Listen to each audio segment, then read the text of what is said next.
Alright guys, BLM here, back with another live stream. So yeah, getting around the streaming today. Wasn't for sure I'd be able to, but yeah, got everything done. Got the SA preseason power ranking done. That just finished uploading, so that'll be out on Wednesday. Cool. Whatever. Wait, what? Okay. Oh, fuck up. What is going on? Where the fuck is the cursor? Alright, there we go. What the fuck? So I've just finished before the storm. Probably not gonna go, like, super late tonight, especially because, like, there's only, like, what, 3 hours of gameplay here. So probably not, I started late, so it'll probably end around the same time, actually. Now I think about it, but whatever. So, finished before storm. There isn't that much to talk about from yesterday. Outside, we just got the cast, which was exactly what we thought it was going to be. Like, pretty much, like, Redmond was right about everything, pretty much. Something interesting, though, is that Shane Gus did just release the like, preview podcast for SA. So I started listening to that. I was listening to a, like, 1.5 speed or whatever, so I got through a good chunk of it. But yeah, it turns out, so during that, she revealed that it is going to be 6 weeks. So it's going to be 24 episodes, which obviously, like, slightly adjusts things. Mid-season power rank has to be a week later. The review has to be 2 weeks later. So that's a thing. Also, we're going to get, so we're going to get 24 episodes. There's not going to be non-elimination tribals, but there's going to be episodes that don't have eliminations, which fine. Again, we're having 4 episodes a week, so it really doesn't matter. But obviously not ideal. But supposedly, like, this was due to the network wanting to do it, not because LaRue wanted to do it. So again, like, if it means that we're going to get SA at all, then, like, I'm still going to take it. But yeah, so it looks like we're probably going to get, like, probably like a 2-episode merge and stuff like that. Probably the waste time. Why can't you just tell me the fucking truth? Oh yeah, that was a good, yeah, I love the fucking promo. So in my preseason power ranking, I talked a bit more about the promo. I decided to cut it out, just because, like, to be honest, it's not that relevant, but yeah, the promo is fucking great. The moment you see, like, Tajan and Shane and Marion, like, it's like, it's so fucking weird, but it's great. Like, by the way, Tajan looks like a fucking superhero in his cast photo. It's so fucking weird. Like, he's ripped now. Like, I don't remember him being that ripped in his whatever it was.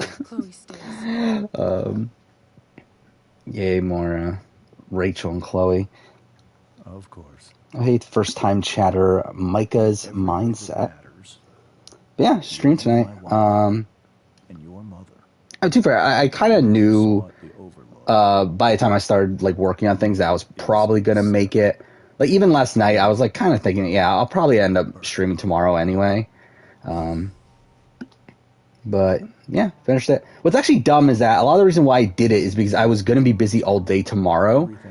Turns out, like, some of the things aren't going through tomorrow, so it's, like, being transferred to Friday anyway. So it's like, I probably could have done the SA power ranking tomorrow, but whatever. It is what it is. Got hyped the moment you saw Killarney? Is that really what you got hyped by? But yeah, I mean, again, Tajan, Shane, Marion, really incredible to see them back. To be honest, I kind of forgot how, like, kind of annoyed I was with this cast. Which, like, I still am. Like, I still don't agree with, like, certain decisions, though. I suspect that they wanted, like, Werner, and they wanted, like, some of these other people, and complications happened. Again, I did listen to the beginning of Sharon Gus' podcast, and she does explicitly say that LaRue knows the frustrations, and that it's not on his end. It doesn't seem like. I was in high school. There was one person. Challenge 38 developments. I mean, there's, what, one spoiler? Surprising. Didn't expect that that group to be the first boot. Oh fuck! I forgot about this fucking memory sequence here. It's so dumb. Yeah, Philip's now Phil, which is weird to me. I'm probably still gonna call him Sometimes Philip. I mean, like in my kept me power going ranking, I called him so Philip, long. just because like I just feel like he's Philip. He's not Phil. Power ranking's like 30 minutes. It's not super long. She was And too fair, it's like around the same length so as a passionate cast about assessment. everything. But like I didn't go And like as in depth as I probably have been, wasn't or as I have in the past with previous power rankings. while the rest of us were I'm trying to pursuing look at this. college, I guess I need to look careers, at preseason. families. But also, like, we didn't get that much. Like, we literally got like 3 paragraphs for each player. RJP is doing interviews, but the problem is that they're releasing them like so far apart. Like, I think they said they're releasing them every Friday, which is like that's gonna take forever. Like, I'm not gonna fucking bother waiting like that long. Sarah became pregnant. So yeah, just did it now. I thought it would solve everything. Teresa's obviously a winner pick, obviously. It did. I mean, mind you, Teresa's not at the bottom, so at least that's something. Becoming your father. I will say the person that is my winner pick is not who I thought it was going to be at all. There was so much love. Mind you, it is someone that like was probably like in my like top 5, but yeah, coming into it, I did not intend on going with the person to the point where like even right before recording, I literally switched 1 and 2, and those 1 and 2 were like not 1 and 2 before I read the bios and everything. There were like some minor things changed. Then again, that probably means I'll probably regret it though. Wait. Oh well. Tejan got old. Yeah, I do find it funny. Like Tejan's beard and everything is like all white, and then his like chest hair is all white. But like again, like I said this at the beginning of the stream, like it makes him look like kind of like a superhero or something. He looks like I kind of like his cast photo. Because like I didn't realize how ripped he had gotten. He's like he was not. I don't remember him being like that ripped. What 10 years, 11 years ago? Yeah. Yeah, some of these people look so different. Shane looks so fucking different. Like he doesn't have like he like transfer all the hair from his head into his beard pretty much. I found that funny. Someone who could never be satisfied. Like obviously Marion has her what's the disease? But obviously like that inherently makes her look different from the last time she played. You have like Clarny is so like weird that Clarny's back. Philip looks pretty much the same, just like slightly like So I made a choice. heavier, I guess. But it's like he pretty much looks the same. Who else looks different? I feel like there was another person that looks so. Oh, Tanya looks really different.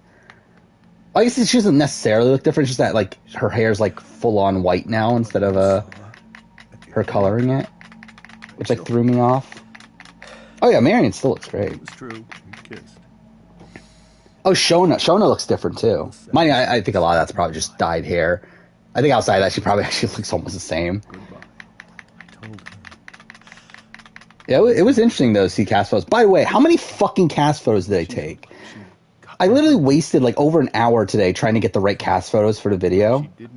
Because there's like 4 different types, or 3, whatever. There's different types of cast photos. It's like, why the fuck do they shoot so many? Because like there's the ones on the official website, which are kind of shit. But even then, there's like 2 versions of them. There's ones with clothes and then ones with in their like swimsuits. But then also there's like other different ones that I saw in like these different articles online. It's like, where the fuck did they like? Why'd they film all these different cast photos? I ended up using the one from the article though because they're higher res. By the way, like the fucking website uses really low res images, But I'd do it again. which was really annoying. Again and again. What I think of how production handles sending people home. Oh, you're talking about that? Like, were you not here yesterday? I don't remember because we talked about that a lot yesterday. Yeah, it's weird. It's like I don't know what production, like what choice production had in some of these things, but what the fuck are we doing? Where like what was it? 4 different people went home, right? Send her money. 1, 2, 3, no 3, right? Either way. You weren't in stream yesterday. Yeah, it's just, like, again, what a weird like series of events for the challenge. And like, I don't get what they're doing. Like, I don't get what they're doing with that. I don't get what they're doing with Bananas and Nani Yes, joining but late. Rachel, Uh, it cannot be. yeah, I don't know what they're doing. You think you have the right to decide that for her? When I left Sarah, when I took Rachel away, I truly believe I saved her life. Didn't know there was gonna be one. Yeah, And I will continue to that's why you gotta have protect her notifications no on. matter Again, I feel like notifications like But maybe only she's work like half the different time, now. right? People change, right? Maybe so. But consider that for 15 years, she's preferred me to So you. Mad wanted the first boots to make it far. Yeah, I mean, again, very shocking. I mean, like, I didn't really have that much of a vested interest personally, but like, I was definitely surprised to see who the first boots were. Yeah, like, I mean, I mean, it's kind of tough to talk about like fully going into it, but yeah, you would definitely expect one of the teams on like at the bottom of the pecking order to go home there.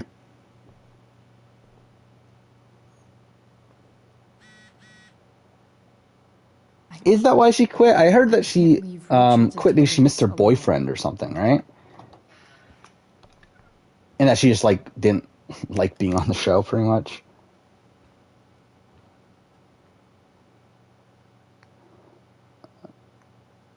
Yeah, I did see Emmy's apology, which, yeah, that was something. I mean, like, it's funny because like this has been a thing that's been known for like pretty much ever since she was first cast, right? Like we've known about this for a while, so it's weird that like it just like comes out. And I mean, like that the challenge just cares about it now, to where she's not being put on, to where she then apologizes. Mind you, I think like I don't know, with Emmy it's kind of a weird situation because obviously she's not from like America and that sort of thing. So like again, like I don't know if she is that tapped in on like what's right and wrong, I guess, or what's like not socially accepted. I don't know. Like, I do think there is some nuance with the fact that she is like from a non-English speaking country. I need some way to show Rachel that I'm here for her. What are you gonna do now? I think he got sent home. Rachel's surrounded by so much love. And she seems Which is weird because like again, I guess full spoilers for the challenge. At least the initial stuff that happened. Yeah, it's weird that they sent home Nam, but they didn't send home Anissa when like with James being gone. I don't know what they're doing there. I don't know if it's like that they're planning on bringing Josh back in, like to be her partner, or Corey Lay, one of the two, who are the two alternates. I guess still can't believe Josh was an alternate. I think that's really funny too. Hey, Rachel. I'm glad you're here, Chloe. Of course. Rachel's the only rookie from last season, yeah. Isn't she the only rookie, like, at all from last season? She is, right? Because, like, it was her, then Emmy and Emmanuel. Emmy and Emmanuel got cut, and then, the other one. Then Corey Lay was alternate. Rachel's really into stars. Josh and Anissa team, that'll be funny, yeah. Feeling connected. What, I mean, but wasn't that a rumor even pre-season that like Corey Lay and Anissa were going to be a team for some reason?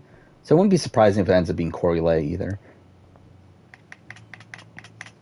Yeah, I would bet on their bring back Josh.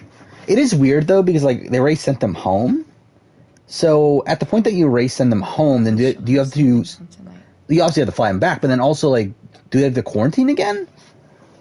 Because like at that point, it's like I assume that's that means that like does Anissa just get immunity for like a round or so? Because like obviously like I'm assuming they're not going to wait all that time. I don't know how long they have to quarantine nowadays. But yeah, I'm assuming they're not going to completely stop production while they're waiting for Josh to come in. Maybe that nightlight could get Rachel's attention. Oh. What am I doing? Rachel's really into stars.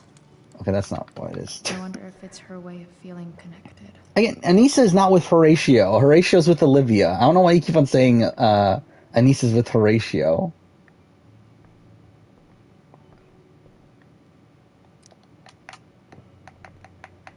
Yeah, I mentioned that in my power ranking as well, and I cut it out. But yeah, was surprised they mentioned the Tevin thing in the bio. Because I feel like that's the thing that most people don't remember anymore. But I don't know if they're trying to like cover his bases, or maybe that's going to play into his arc. He's going to mention it and like talk about how he's a different person or whatever because of it. But yeah, very interesting that they mentioned that. I did also find it interesting. I found a couple things interesting. Like they mentioned Marion being well. I don't remember the term, but essentially like that she's popular within the South Africa community. That she's like what was it, an online presence or whatever, which I found that interesting. Which that spoiler alert, Marion's not number one in my power ranking, which I very much considered it. But that was kind of the reason why I was like, the fact that they're mentioning that in the bio, I feel like that's not a great sign. Yeah, they didn't mention her disease in the bio. I don't know if they did they just like. I would assume she would want to talk about it, right? But he's like she's like an advocate and everything, right? And like she's like a model for like the disease and everything, so you would assume she would want to talk about it. All ready for Rachel's light show. Better get her attention first. Do you even recognize Marion? I mean, I recognize. I mean, like I've seen pictures of her. It's not surprising. I don't know if I would have recognized Shane. Shane did surprise me that he's now. Also, Dante. Dante's fucking bald now. It's like, doesn't that take away the appeal of his like his aesthetic? Like I assume that they would have like forced him to grow his hair back out, like they did with Eric Reichenbach. But it's funny that they didn't do that. Like they literally let him play with a buzzed head. That's really weird to me. I thought you might like it. I'm not doing any Amazing Race videos anytime soon, I don't think. I still have that recasting one in the back burner, but like outside of that, I don't think I'm planning on making any outside of the review for next season. Do I link to All Star Cast? Somewhere. What's in front of us? Exactly. I have it in a second. Then I learned the truth. By the way, their website fucking sucks. I also don't like the inconsistency in photos. Like it's really weird that like Tony and Dino have like very different cast photos from everyone else, which just bothers me. Yeah, that's the link to the cast. Fuck the stars. Yeah, I'm sure she'll talk about it. I'm sure she will. By the way, that's also the thing. We're going back to 46-minute episodes this season. So it's not essentially like hour long, but with commercials. So that's something. Obviously, there's going to be more of them, so kind of works out. My dad. Oh yeah, happy birthday, Menace Forever. Yeah, I was pretty confident I was going to be able to go live tonight. I will say that it actually did take me longer though to make the power ranking than I thought, because I got it recorded by 5. Yeah, it literally took like obviously like there's time to like eat dinner and that sort of thing, but like yeah, like I thought I would have it done quicker, but I guess not. I got it done at like a little bit past 10, but obviously I had to like render it and then upload it and that sort of stuff. I believe Teresa has like a like made up last name, right? Like that's a name she made for herself, I believe. I could be wrong on that, but I feel like that's the case. That's not her like born name.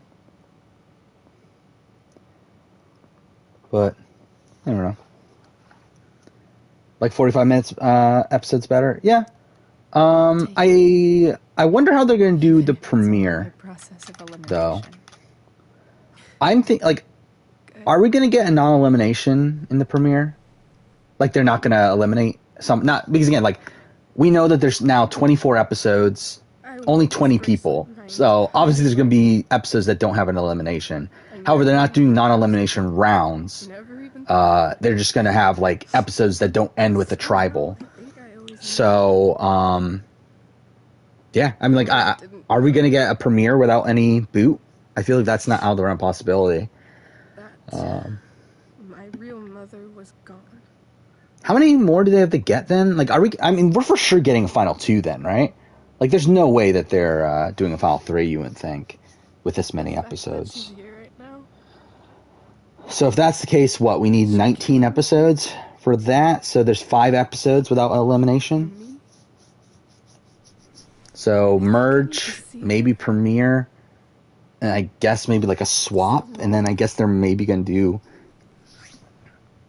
I don't know, like some random twist along the way. I don't know. How young Pinty is? Yeah, she's like 30, right? By the way, this is a very old cast. Not very, it's actually like a whole bunch of people in their 30s. But the youngest person is Tevin at 28, which kind of makes me happy that that's true. Like the youngest person on the cast is still older than me. At least that makes me feel better. Why is there 24 episodes? The network wants more episodes, so they force them to do more episodes. Again, like if you want to hear about like what production's thinking, listen to the South Africa Kickoff podcast from RHAP that got posted a few hours ago. I started listening to it, and they reveal a lot of this stuff there. I think I know what to do. Yeah, 30 is like a peak age. Like I would say like maybe like 20. Get him to connect us. Yeah, 28 to like 35. Probably like that sort of range is like kind of the perfect age.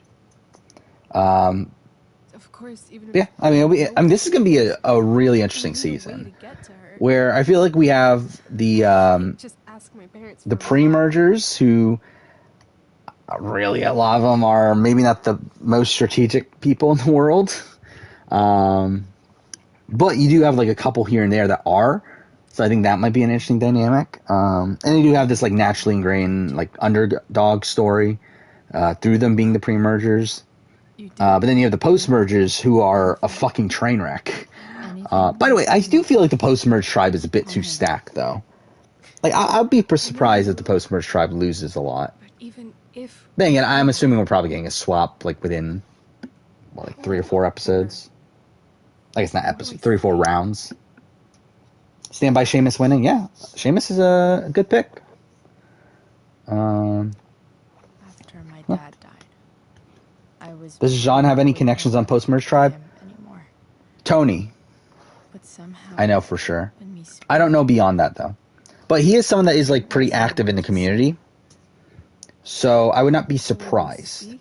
But I know for sure him and Tony both played in Battle of the Bush, which was the U.S. versus South Africa charity event that they did where, like, who was it? It was, like, Wendell and Bryce and, like, Bob Crowley, like, some random people went to South Africa to play, like, a charity event game of Survivor.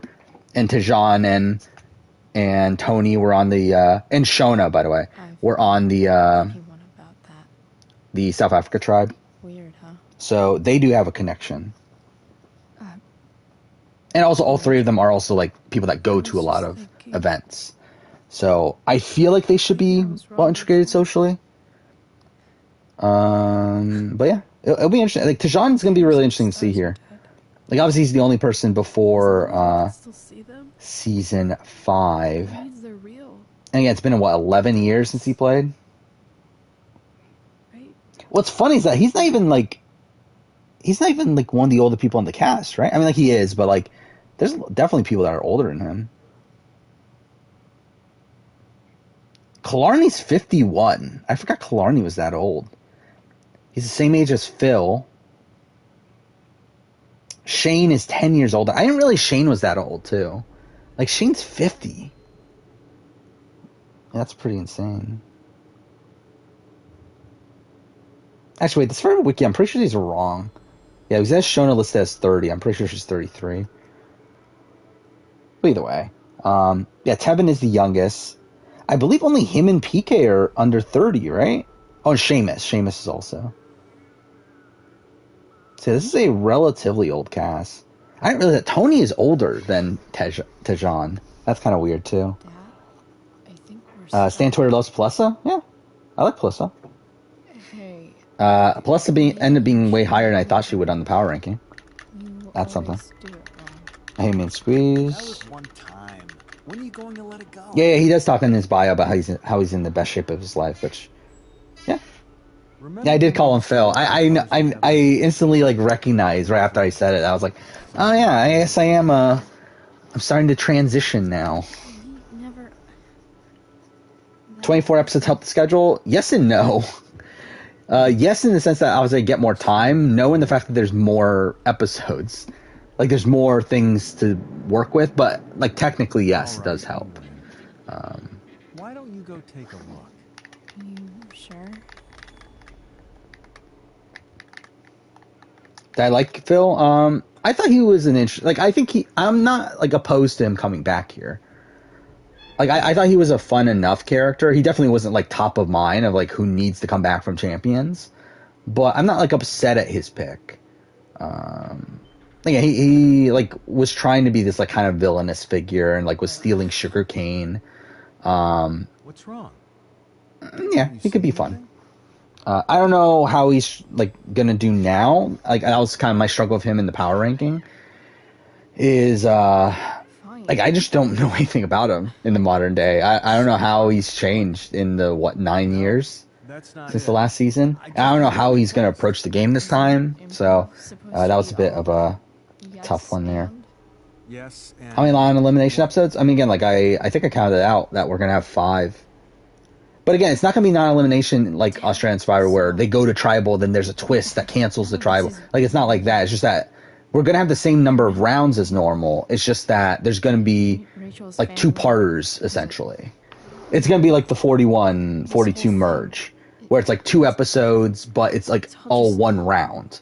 Like, that's kind of the non-elimination episodes we're going to get. Well, which I'm mostly fine with. Like, I mean, I would be upset at it if it wasn't 4 episodes a week. I feel like that's actually one of the benefits of 4 episodes a week. Because I feel like having these multi-part episodes and, like, having to wait a week in between them is fucking terrible. But, if it's just, like, the next day, then it's like, yeah, it doesn't really matter that much. It's like, it's only a day. Want to be an actor. If it was the only one you don't remember at all, really. I feel like I wouldn't have remembered... Like, I remembered Phil more than Killarney. Mind you, I obviously I remember all of them because, like, it's kind of my thing. But, yeah, I definitely, I don't feel like I would have remembered Killarney if I wasn't as big into the show as I am. Wow. That's pretty dark, Dad. I'll be honest, like, I actually did not remember all the racism and stuff against Killarney until Shannon Gus and Mike Bloom did their podcast on it. To where I rewatched it, I was like, oh yeah, this is really, like, this is really shit. Like, I remembered, like, okay, Zan is being a dick. I remembered that, but I didn't remember, like, oh, he's being a dick and he's being racist. Do I think the new episode format will stick? It depends on what the ratings are. I think they are testing it out because they want to do the Australian Survivor format. Like, that's the intention here from the network. Because, yeah, like, based on what the podcast was talking about, it doesn't seem like this is, like, I mean, I'm pretty confident even on the offset, but, like, this is not what LaRue wanted, but he's being forced to do multiple parts an episode, but is, like, trying to make a best of it by, like, still not including non-elimination rounds.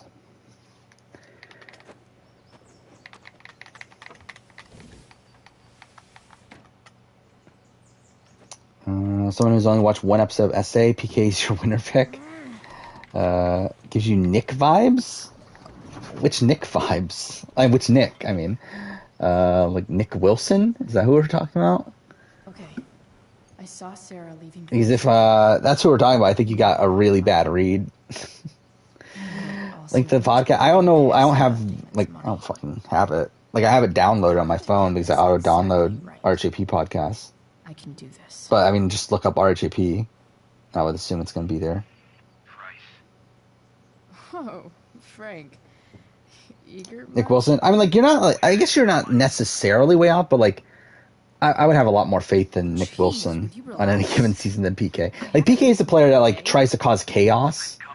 Like, he's a pretty solid player, but he's, like, one that, at least his first time around, he was, like, actively, like, starting fights and stuff because he wanted to cause chaos in the game. Yeah, that's the link there. Frank? What the hell for? Something important. The video's still processing. So that's something. Actually, then again, they probably just, like, literally just recorded it not too long ago. Now I think about it. I'm trying to help a friend. Yeah, I just got to the point where they started to run through the cast. Yeah. Have a theory, imagine that they'll do the Outcast twist. They could. It's not out of the realm possibility if they're going to need extra episodes and stuff. That went well. I guess. I wouldn't necessarily be opposed to it if it's. I mean, like, Outcast twist is only pretty much. I mean, I think you got to modify some sections of it. I think it should be fine on a 20-person cast. Okay. I think one of the big issues with Outcast twist was that the people that came back had immunity, and they were two of the final. They came back essentially at the final 8, and they were two of those people, which is kind of overpowered. But if they do it at like 13 or something, like when you can come back at 13, then it's not nearly as powerful there. And it's like not. And I guess you could also just change it to one person instead of two. That'll also be a decent change too.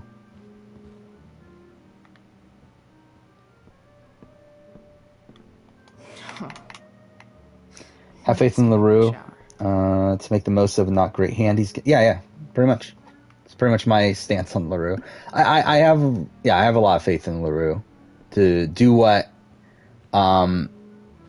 most super fans would do in terms of what, like, the production side of things. Like, obviously he can't control everything. Like, he's still tied down by the network.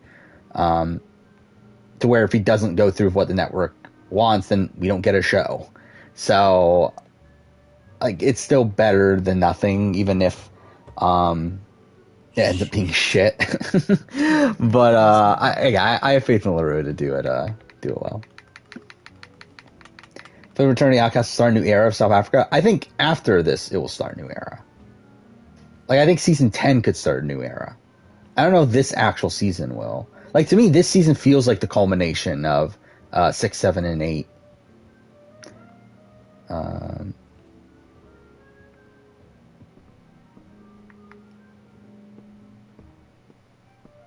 But still, wait, what was I supposed to? I'm a fucking idiot. I didn't. Shower. I'm supposed to shower. Can this be a top 7 season? I mean, every season could be a top 10 season. Where the hell is mine? How bingeable is SA? Okay. My towel's probably here somewhere. I would say, like, the most. Calmly. Actually, no, how many episodes was it? It was 16, right? I don't know. It's like as bingeable as like Australian Survivor is bingeable. I mean, it's more bingeable in the sense that there's less episodes, thankfully. But it's not as easy as US, where US is like 60-minute episodes, only 13 to 14. It's like that's relatively easy. But yeah, I believe 15 or 15. What am I talking about? 7, 8, or 6, 7, and 8. Are all 15 to 16 episodes. I believe they're all like 75 minutes, right? Instead of the 60. Something like that. So it makes it a bit longer there. And also it's like an additional couple episodes. So it is a longer season than US, even there. And then if we're going to Champions, like Champions is what, like 20 episodes? Maldives might be easy, but there's only one person from Maldives, so it's not as, like, really worth it. To, like, you're much better off watching the other seasons first. Can't believe Max and I. Yeah, like, SA is better than Australian Survivor, but it definitely can get a little bit much. I mean, you have what, a month and a half almost? You have like you have like almost 6 weeks. So you could probably do it, especially like if you're just doing the 4. Ready for the best yeah, best shower of my life. Yeah, SA cast got revealed. And again, it was exactly what we thought it was going to be. Do you think Nico hates the schedule? I don't think he cares.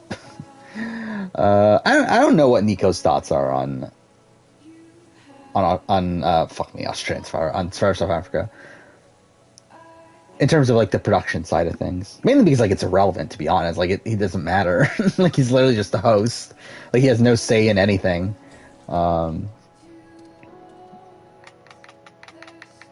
All the SA seasons you're missing are 1, 3, and 7. You haven't watched 7. I'm interested. Oh, you're 5 episodes in. Yeah, 7's an interesting season. I'm assuming you know the winner, considering how much I talk about them. But yeah, I mean, like, I think like SA7 really shows you how good SA is, to where they turn a season that could have been really fucking boring into like a pretty solid season. Yeah, you know all the winners. Yeah. So again, like obviously, you know, it's Rob Bentley like running the game for a lot of it, but it's like it's done in a lot more entertaining of a way than like watching Boston Rob. And I guess I like Redemption Island more than most people, but it's still like a more entertaining season than the like One Worlds and Redemption Islands of the world.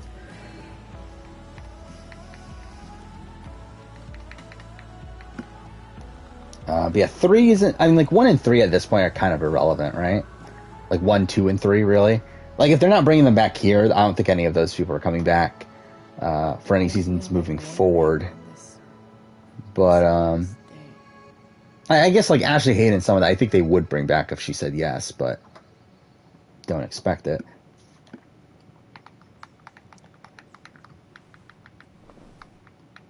I thought at the start of the video you thought Nico was rapping. Well, that's a take.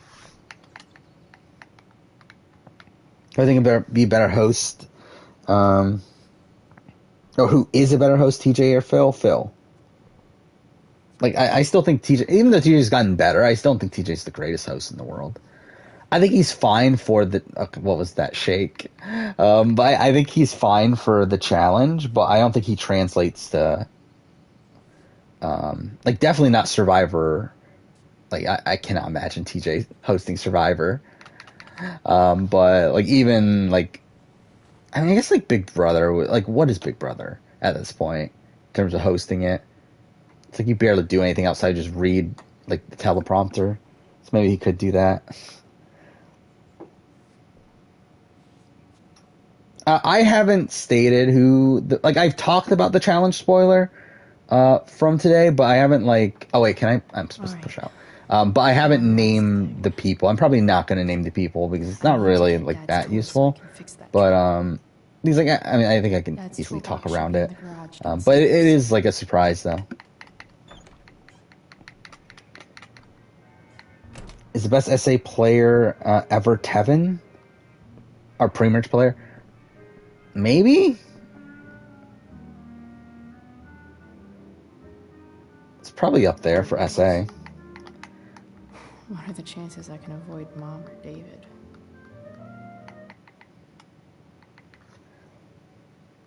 Want TJ to host Survivor?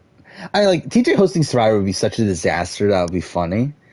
See him like host like a. Like imagine if they did Celebrity Survivor and it's fucking TJ hosting it. Like that'd be hilarious. Do I think Sheamus would be for Trust Squad? No, I don't. I would be very shocked if he is. They're gonna burn.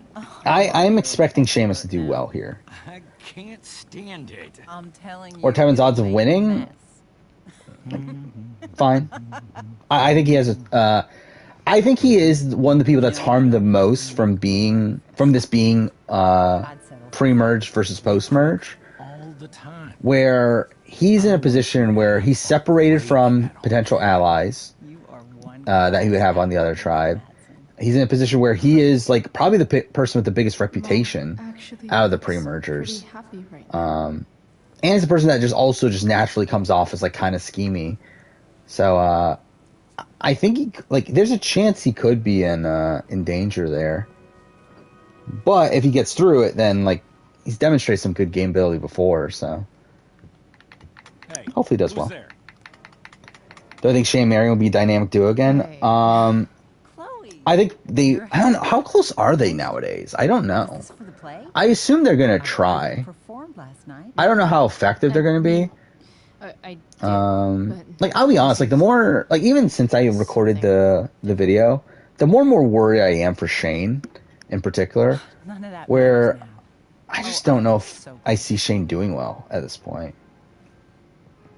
Like, I still had him, like, relatively high on the power ranking, but I think the more I think about it, the more I'm like, I don't think he's set up well here. Sure doesn't seem like where he's, like, there's someone else. I mean, this guy is, like, very openly schemy. Like, I think from, like, a character standpoint, like, outside the misogyny and everything and racism, he kind of, like, does remind me of Brian Heidick. In, like, the way that he approaches... I mean, not approaches the game, I guess, because that also implies racism and misogyny. But, like, I think, like, his, like, cold demeanor is, like, kind of similar to, and, like, cold and, like, super strategic demeanor is, like, very similar to that of Brian Heidick. And, like, considering now he's even, like, older, where he has, like, a gray beard and everything, it's, like, I don't know if his, I feel like there could be some potential for him, like, trying to take the lead early on and then seems like it's it not working out. I'm not staying long anyway. Who's last in the power rankings? I mean, you'll see eventually. Pick up something. It shouldn't be that surprising. Like, it's a person that I have no faith in anything. I don't know. I wish you would. Yeah, I'm interested to see if Shane and Tajan work together. I feel like Tajan could easily use Shane as, like, a meat shield. I feel like that could be interesting. I'm just hanging out. But yeah, the video is power ranking. How is Rachel? Because again, with All-Star seasons, I'm going to do power rankings. For newbie seasons, I'll do cast assessments. Because I feel like, well, actually, ironically, we didn't get that much information from this, but at least there was, like, their former games to talk about to make more, like, solid judgments on. But I feel like with cast assessments, like, or with the newbie cast, it's like to do power rankings is just kind of arbitrary. Where it's like a lot of people are just kind of similar because, like, I don't have as much information on them. Do I think Tide Destinies is back? No. Because that would require another elimination episode. Like, that would waste an episode for them. To where they would have to create another non-elimination episode, so no. I don't have time for this. Now, hold on a minute. Please. Yeah, I just cannot imagine them doing Tide Destinies. It doesn't make sense to do it for this season. Again, because they're already, like, struggling to fill out, like, 5 extra episodes. I don't think they would make it 6 actively. I should not have asked you to empty your it's actually neither of those. I was neither of them are at the bottom. line. Both of them are very close, but none of them are at the very bottom. Hope Tajan wins? I mean, yeah, I fucking hope Tajan wins. I'll be so happy if Tajan wins. Okay. Apology accepted. Yeah, we get a Tajan win. Good job. No, I don't even think we've even mentioned Twisting his arm. the person who's in last place on my power ranking. What? It's great. He listens to you. Yeah, I didn't know Tide Destinies had been from, like, other versions of the show. I didn't know exactly it was Koh-Lanta, but I knew it was a thing that existed already. Wait 1 second. Don't go, Chloe. Is Teresa a good character? I think she could have been. Like, she was fine in episode 1. And I guess she does have, like, fun moments through, like, her being really bad. But, yeah, like, not my favorite character. Favorite, least favorite international... I mean, like, my least favorite is probably all the fucking international... or the fucking Australian Survivor non-elimination things. Like, Purgatory and... what was the other one? Killed. And you got, like, Redemption Rock. But I feel like I'm missing one that was, like, really bad. IED. We used to joke. I really don't remember. Maybe I am not. Maybe it was Purgatory that I was thinking of. once we got back I don't know. But it's probably that. It's my least favorite. Favorite? I don't even know. He died. Because I feel like most of my favorite... Like, I feel like most of the ones that are, like, okay are ones that US have also done. The point is, I've had my share of grief. Yeah, I don't even know what my favorite would be. In terms of, like, what would even be a... Like, an overall net positive to the season. So I can't really think of one top of mind. Because, like, we have a lot of Australian Survivor ones that, like, I'm okay with. But it's like, I would rather them not be there. But, like, considering we're gonna get these twists, then, like, I guess it's fine. But it's not, like, a net positive for the season. Yeah, still no one's mentioned the name. Like, is this really that surprising that no one's mentioned the person that's at the bottom of the power ranking? Give David a chance, won't you? How long have I been live for? 45 minutes. Why don't you keep this photo for a little while? Think about why is show called Koh-Lanta? I don't even know. What's Koh-Lanta even mean? No, it's not Chappies. like, is everyone just, like, missing, like, one blatantly bad player on this cast? Like, how is no one coming up with the name? Like, I really don't get how no one's mentioned his name at this point.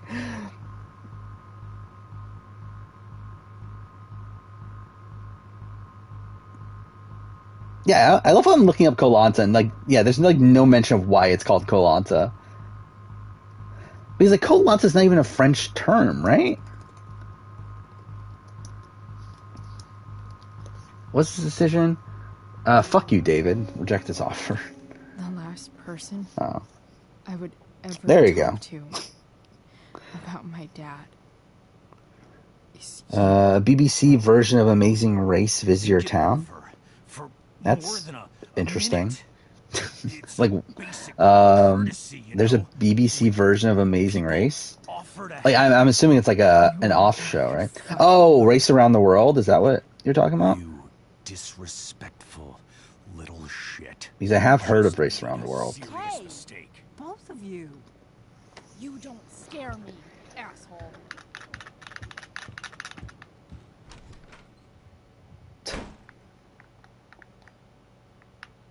Yeah, that's the name. Like, to me, it's not even, like, close. Like, to me, like, that's the number one person that, like, I have no faith in anything. In them, like, gaining, like, in them, getting to the end with the respect to win. I don't really have that much faith in them, like, having that much longevity either. Yeah, I don't really have much faith in them at all. This might actually be helpful for fixing up the truck. I will say that, like, Shannon and Mike have said that they were surprised by most of the interviews, like, surprised in a good way. So maybe Tanya will surprise me, but maybe not. Who am I talking about? It's the person that, like, wasn't mentioned until, like, less than, like, what, 2-3 minutes ago in chat.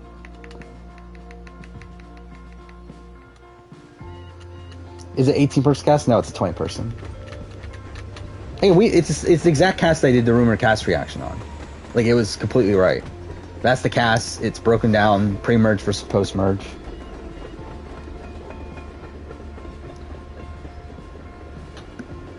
Oh, it's literally named after its first look. That's fucking dumb. Yeah, like, what if Survivor was just called Borneo? Actually, Survivor was not even called Survivor Borneo at the time. It was just called Survivor.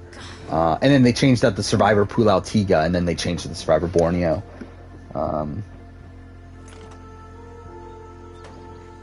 So, like, technically they did keep... Well, I mean, I guess... I don't know. They kept the name that they kept from the beginning, but yeah, it's kind of weird that, like, if they just named it Borneo.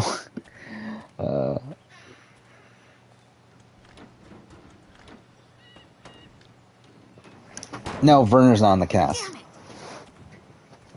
Yeah, Borneo 43 is coming up. Better. But still needs a bit more love. I can salvage this beast. Yeah, this is the article that I end up using the cast photos from. Right tool for each problem. These are, I mean, like, the actual cast photo, I had to get it from Twitter, because, like, even this cast photo is, like, really shit. It's, like, only, like, 800 by 400. I actually took it from Rob Bentelay, which is even funnier. Yeah, I had to take it from Rob Bentley's Twitter, where he has a 1200 by 800 image of the cast, which is the highest res one I could find without looking too deep. I assume Werner declined. The sense that I get by the way that Shannon and Mike were talking is that, yeah, the big names either declined or for some reason the network didn't want them. Like, it seems like the people that were eligible for this cast, like, based on the concept, it seems like they tried to get those people that you would want, but then, again, one of the two things happened, of them declining or network. I'm assuming with Werner, I believe Werner was having a kid, right? Around that time, I think I saw, to where that might have been the reason he declined. Which wouldn't be that surprising. Was the entire deep dive deleted? I thought I saw that. Like, I haven't checked it recently, but like I saw this morning that that the section he talks about Drea was deleted, but I didn't see that the entire deep dive was deleted. Which, yeah, I assume there's maybe some legal action going on. Either legal action from Drea or maybe CBS just said, yeah, don't take that off. Yeah, it's gone. That's interesting. Why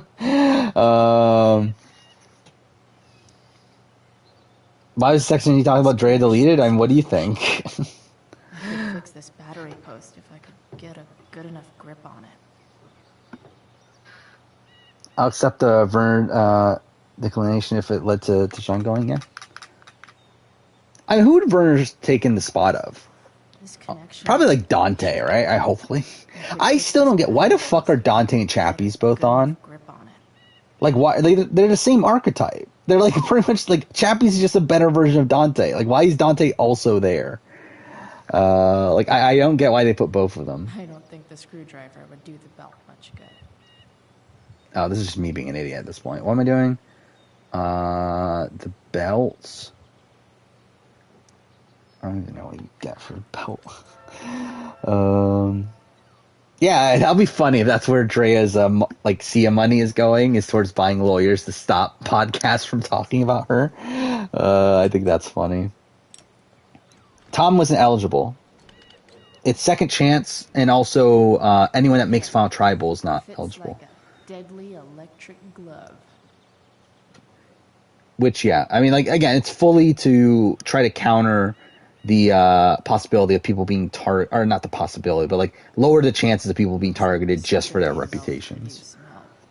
Because they didn't want to have like Rob Bentley come on and be just the first boot because he's like a former winner and that sort of thing.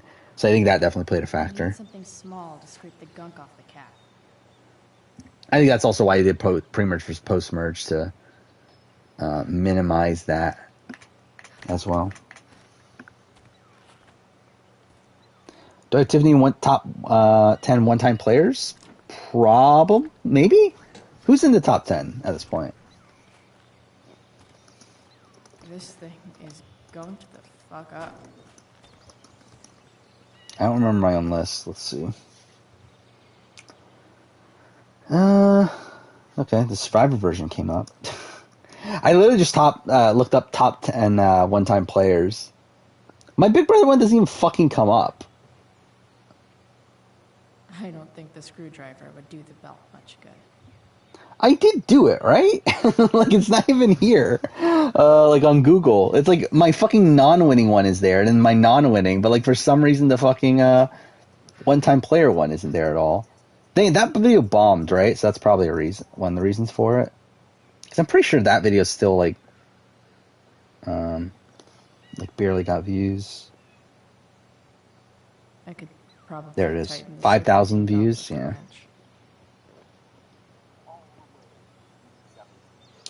Yeah, so who's on here? We got Casey at 10, Maggie at 9, Jason Guy at 8.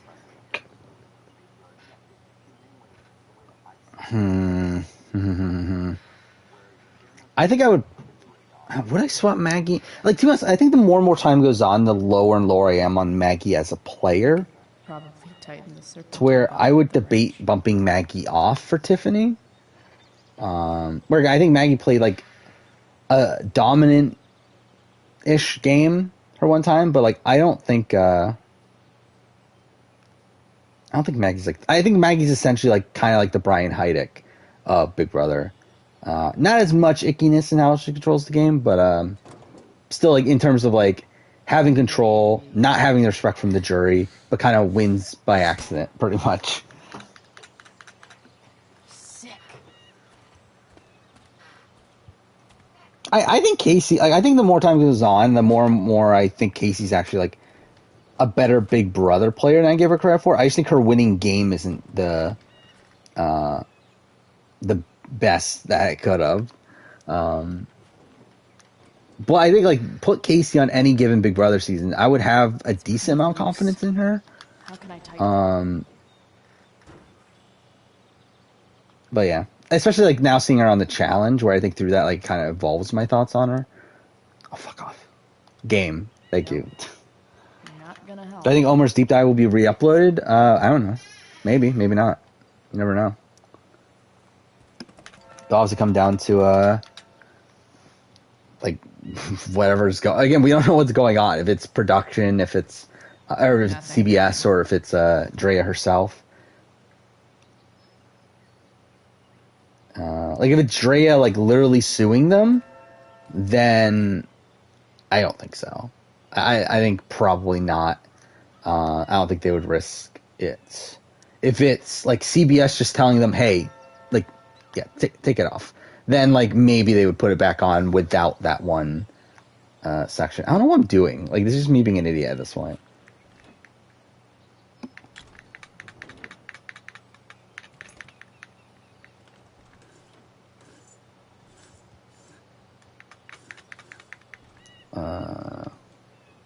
That should help keep shit. Yeah, for one-time non-winning players, then yeah, Tiffany's for sure top 10. Like, that's not even a question. Well, Like, she's probably number 4, right? Yeah, probably around there. Actually, I don't know. Is she higher? I don't remember. I don't remember where I assessed Tiffany. I assessed her like around where Eric Stein is, right? So I guess she would be higher. the serpentine belt could use some help.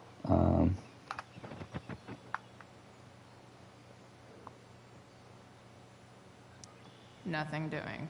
Okay, not that.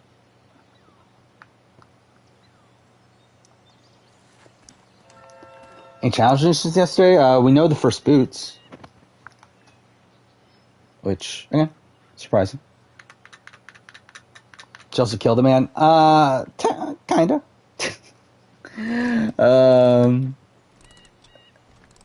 Is it technically? Yeah, I guess it is, right? Much better. Or would it be manslaughter? I don't know. I guess she technically, like, I don't know. Yeah, that was the thing. That happened.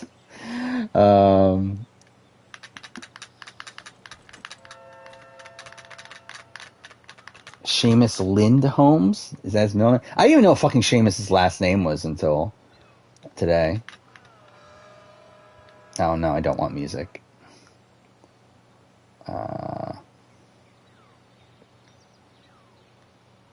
What's left? Actually, I'm an idiot. There's a fucking manual right there. I could just look at it. It's not like I need a manual. Oh, never mind. It doesn't tell you shit. But I'm really glad it's here. Reattach, I guess? From once you came.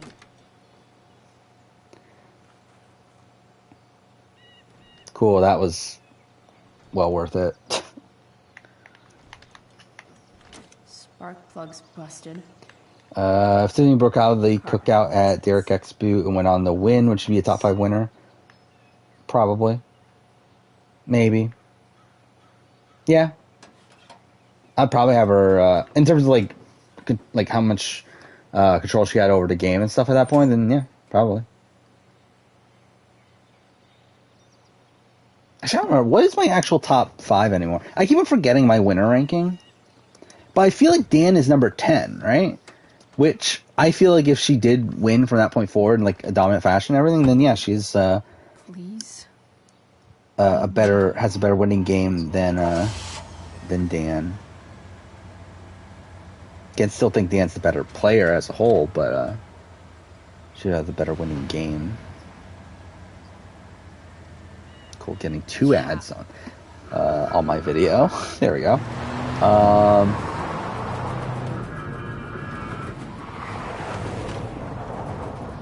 To be honest, like, is she number? Well, I mean, obviously Cody gets added. He's like, this is after BB20. I made this one, but she's probably number 4. Like, I think she's probably ahead of Maggie at that point. But obviously behind Derek, Cody, Andy. And even Andy, I think there would be an argument for Andy at that point.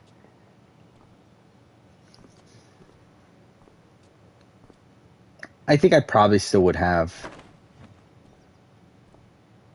I don't know, Andy or Tiffany at that point. And obviously, this is all speculative anyway, but it's like, obviously, like, the inner details would definitely matter in that debate. Because, like, a lot of what makes Andy's game so impressive is a lot of, like, the little details of how he is able to keep himself safe. And, like, how he navigates through the game. In terms of, like, how he, like, flips on Helen at the right time and flips on Amanda at the right time. But, yeah, badass too. And, like, how, like, pretty much no one was targeting him. Like, the only time Andy is ever targeted in the entire game is, like, possibly Final 4. Check it out. If McRae wins HOH. Actually, no, if McRae wins Veto, that's the only time he would go home. But then Andy was Ray HOH there anyway. But, like, if Andy didn't win HOH and then McRae won Veto, there's a chance he gets voted out there. But that's pretty much the only time the entire game that I think he actually goes home. You're early, Frank. What's the occasion? It's his fucking bar mitzvah. Frank here's becoming World's toughest race? Aren't you? Which one is that? Is that What's he doing here? is that the Eco Challenge thing, or? We're not dealing with a couple of dime bags anymore. Yeah, it is. It's the Eco Challenge one. Where's Okay, the money? that's interesting. So, like, UK is getting their own version of it? Is that what it is? Yeah, World's Toughest Race was a reboot of Eco Challenge that Amazon did. Unless it's, like, completely a separate series. It's right here. Yeah, I did watch it. Mark and Sam are on it, right? You don't have to be such a dick about it. At least Sam is. I don't remember if Mark is, but I know for sure Sam is. So that's something. On the original, not the new one. Would consider Tiffany better if she won next to Claire or Hannah. She got the end of Big D and Ozza and just comped out.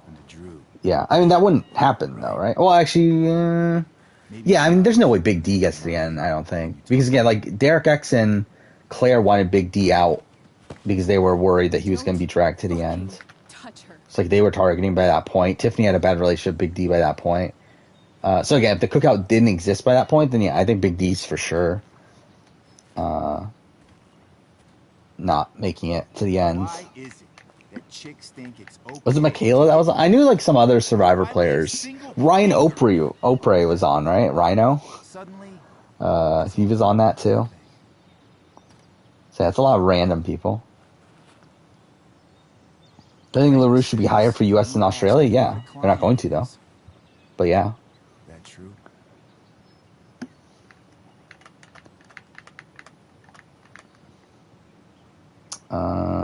What did he ask? I Yeah. don't know. It's true. I don't see why you should give a shit. People like Tiff and Vanessa had one. People want call. Yeah, I mean, like, See, you two Nancy Drews probably not. I mean, like, I don't know. If Tiffany won. I don't know. I don't know where I would have Tiffany ranked if she won. Had like she like comped out from like Final Six on or whatever, or like had like. Even if, like, Kylan had sided with her and then whatever, it's like, I don't know. He's got a whole other Like, I think the fact that she laid down so much of her game for the cookout there would, like, kind of be tough to rank, where I don't know exactly where I would rank that. Okay. Because, like, at that point, she's essentially kind of getting lucky. Like, if she wins in the positions that she did get to the Final Six of the cookout, like, she's essentially getting lucky because she, like, actively burned her winning potential to get to that situation She's a friend. where she had half Old that family friend. group actively against her already. This chick doesn't have any family. Or I think you can add. Yeah, I think you can add Xavier, her relationship with Xavier None of to this the matters. biggest flaw. All we care about is that you stop asking questions. Really, her relationship with Xavier is probably her biggest flaw. No. Tell me where she is. Now. Rachel. That and also like not keeping Kylan in line. Really, to be fair, that's probably the actual greatest flaw. I forgot, did Xavier completely way. comp out? What the fuck is your problem? Rachel? As in... Like, what did he win Rachel Final 5, Final Amber? 6? I don't remember. That Because makes Kylan won so much 6 sense. HOH and Veto, right? This is James Yeah, he didn't win. and Xavier didn't win kid. anything until Final Damn it. 4 Your from the dad's a cookout. little piece So yeah, I of mean, really, yeah, that's the flaw then. Is not keeping Kylan in line to take out Xavier at 6, and then she would have an easy road at that Not sure point. what that has to do with us. Or I guess not easy road, but at that point you would assume Kylan's on her side to where she would have an easy road because of that.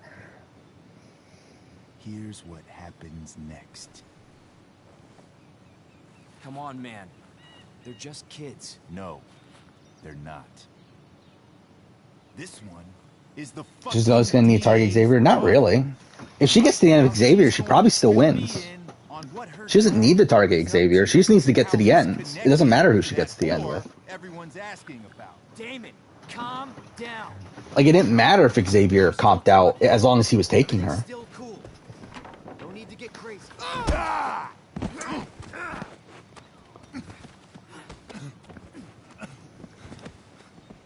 I think Xavier's best move is complain to Big D about Tiffany. Not really. Because, like, Big D didn't matter. Like, Big D was just there. Oh no, Rachel's gonna die. Rachel! Damon! What the fuck? Chloe! Go! So stupid. This traumatic, the entire fucking relationship between Chloe and Frank is so fucking stupid in this game. It makes no fucking sense, considering the spot they're in Life is Strange 1. Hey! Hold on, okay?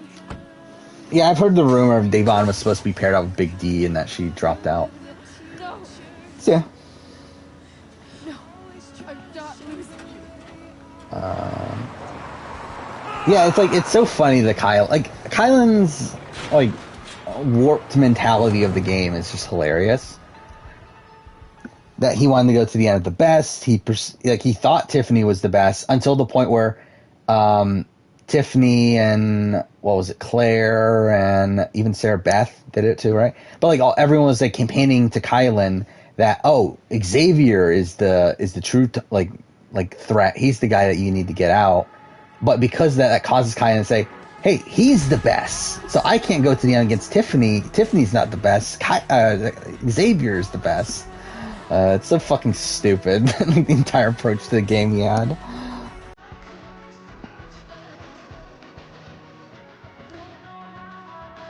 Yeah, this is what made Rachel fall in love with Frank. Yeah, obviously. I'm sure that's what their intention was. I mean, is that even a question if LaRue's better than Grodman? I think LaRue's better than, like, every other executive producer for any of these social strategy shows.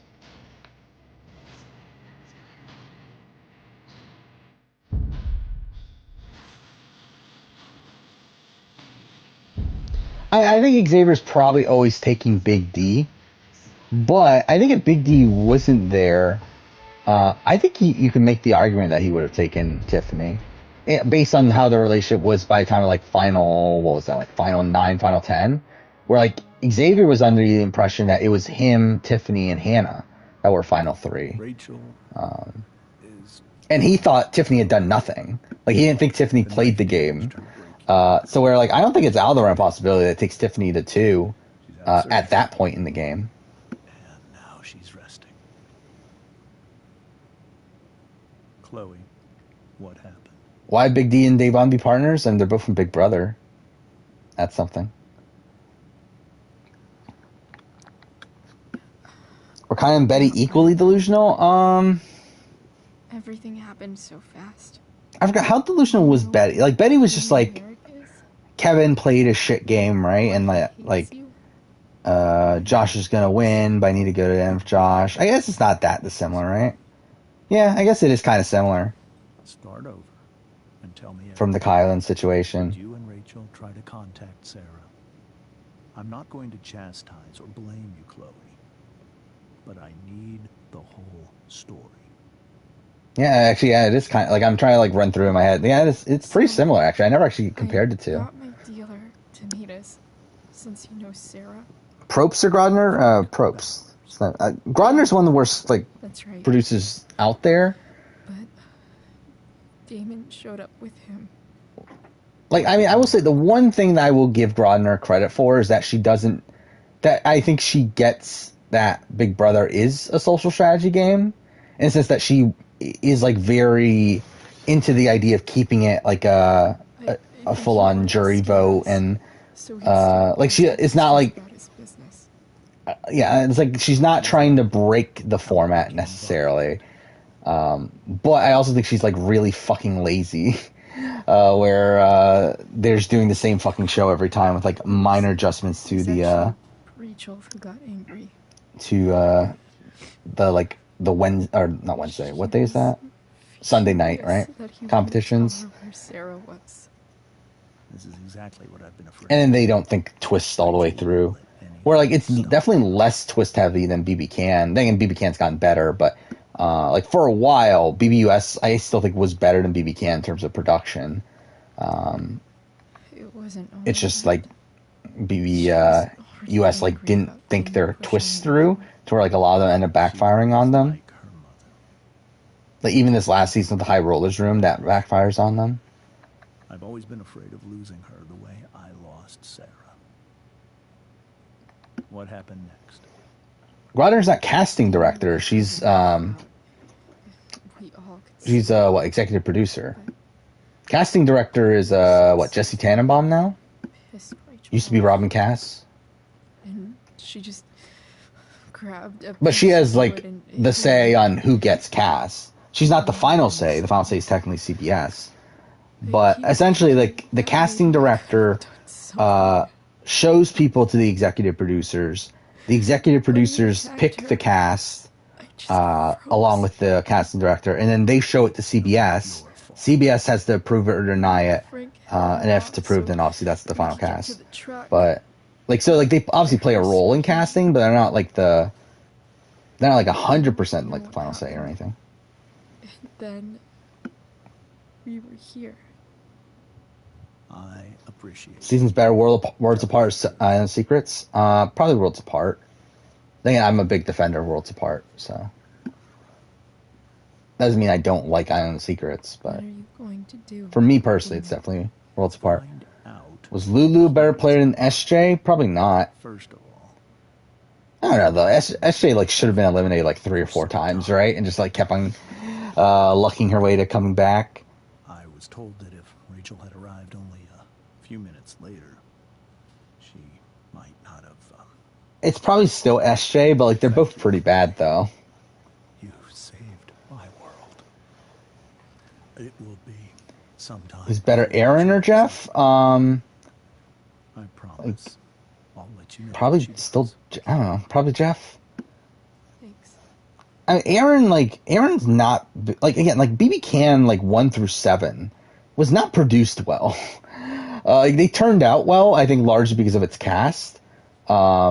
But like the production side of things, like the show was not produced well. Hey. Like the fucking format was like they like had constant twists. That's true.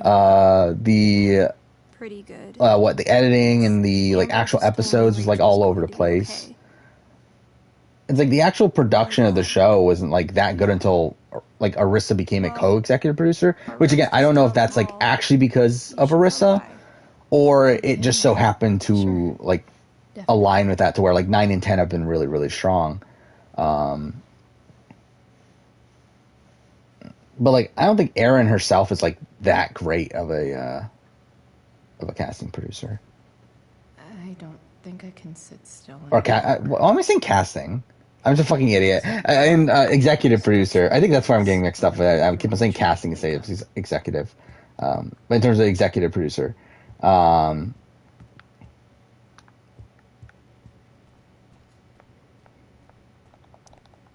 right, then. Yeah, Jeff is... again, Hi. Jeff obviously now Mr. is definitely making a lot of questionable decisions. And you are? I'm Chloe. But it's I still I'm not completely out on Jeff as a executive producer.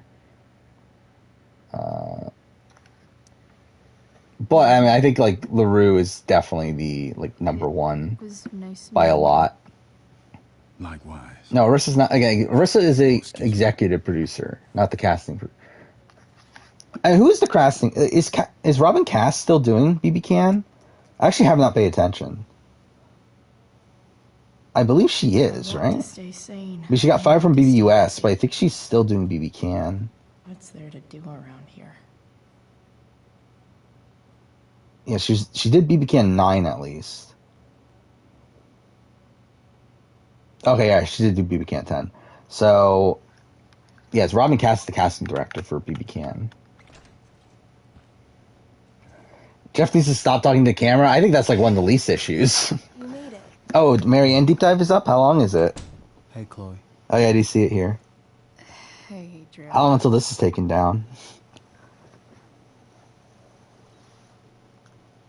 I mean, I'm assuming that, by that point, probably Rob knew, to not probably talk about Drea, if, that is the issue. Well, I'm pretty clear it is the issue. Not much. Homework. Hanging out with my dad. Wait, what the fuck? She actually did it? It's 5 hours and 44 minutes? Sorry to hear it.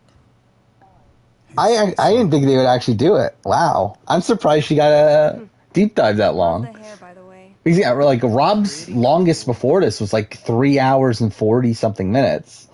I didn't think she'd get the 5 hours and 4... Because that's even longer than the Kevin deep dive. The Kevin deep dive was 5 hours, 20-something minutes. Trying it out.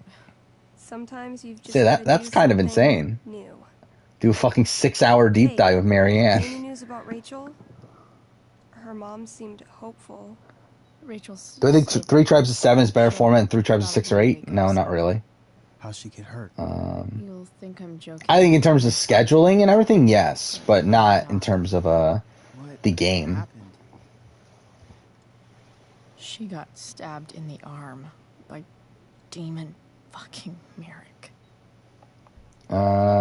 Ray says Donkey Kong or Bowser. I'd pick Donkey Kong. Why'd BBS fire her? I forgot, when she get fired. Was it 21 or 22?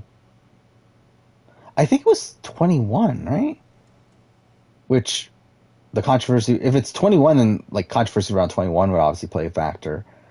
But I think also just Jesse Tannenbaum kind of proved his worth by that point, to where maybe they just were yeah, Robin's not doing the job good enough anymore. What happened to you before? But yeah, I don't actually remember the full situation around why.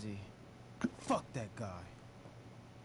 I wish I could get my hands on him. Let me put together my Okay. perfect production team. It's I don't know every member of production to care enough to do it. Yeah, I think LaRue's the best executive producer. Then what? Probably Jesse Tannenbaum's the best casting director. Bye, Dad. See ya, Pops.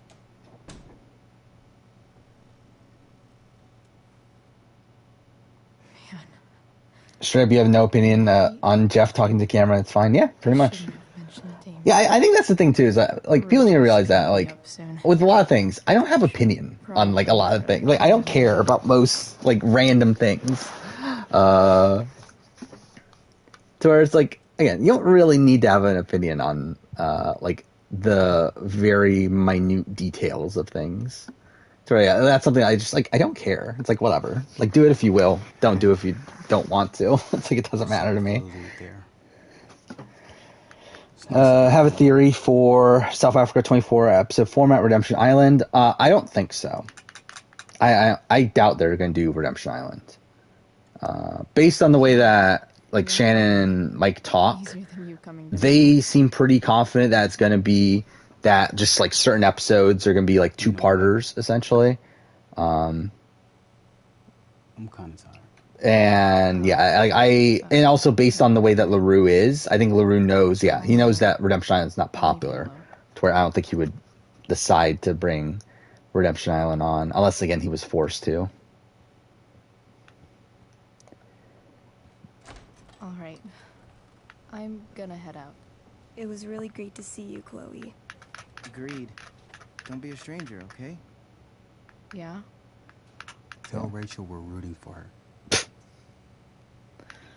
You bet. What a great farewell to Steph and Mikey and Drew. Everyone's favorite characters. Don't care. What am I doing now? Oh.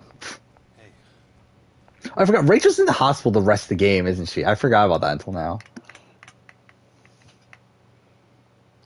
Who's the fifth boot of Ghost Islands? You got what? You got Stephanie Gonzalez, Jacob Derwin, Morgan Ricky, I'm glad that you're here. Brendan, and then so it's Stephanie Johnson. It really hurts. The pain will pass.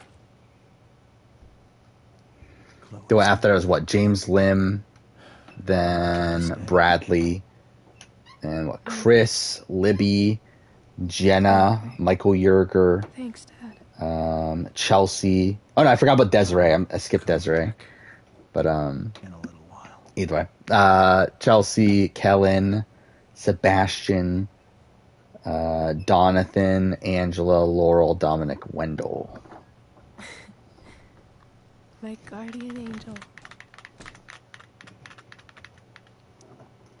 How are you? Yeah, I do think it would be fun to do a like complete run, like to try to name every Survivor player. No, I said Jenna. Because what, it was Jenna first, then Michael Yerger. I'm sorry. Because Jenna got booted at the first tribal, then it was Michael in the second one. What for? You're here. The sense that I get is that Bradley isn't loved by I'm production. choked back there in the junkyard. What? Shut up. You were so fierce, and I just froze. Yeah, I think I said Jenna, Michael Yerger, then I said, oh, I forgot about Desiree, and then I went back to Chelsea. I think that's what I said. You saved my life.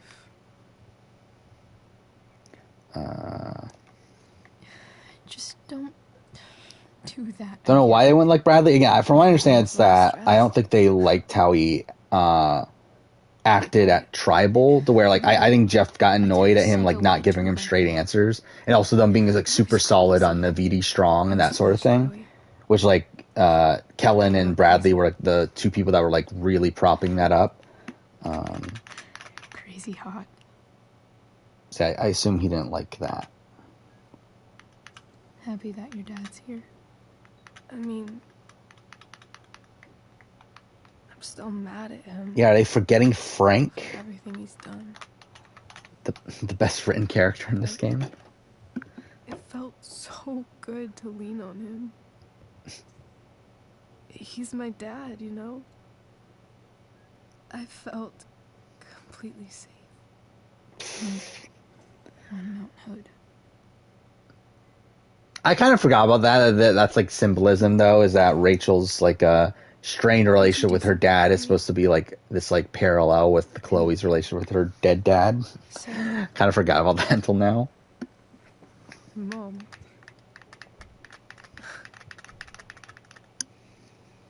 It's so weird to say. Teresa plays the same game as she worse than Wendy Jo. Probably not worse, but she's I bad. think I still want to meet her. Was Navidi Strong a real thing in terms of what? Like that's like the thing that they that's the thing that they would say. Figured you would. Like obviously they weren't Navidi, like actually Navidi Strong. I don't even know if she's still. To where like I think even Kellen would tell you, like when she was preaching Navidi Strong, like if you were to ask her, like, are we actually Navidi Strong?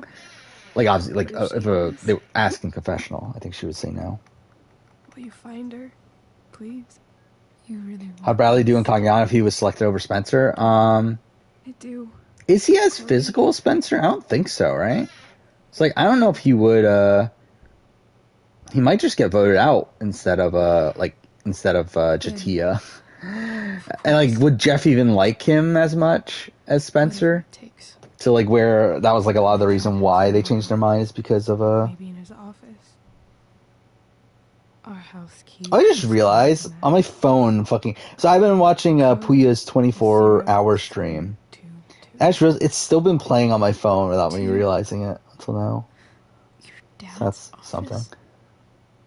0722. Yeah.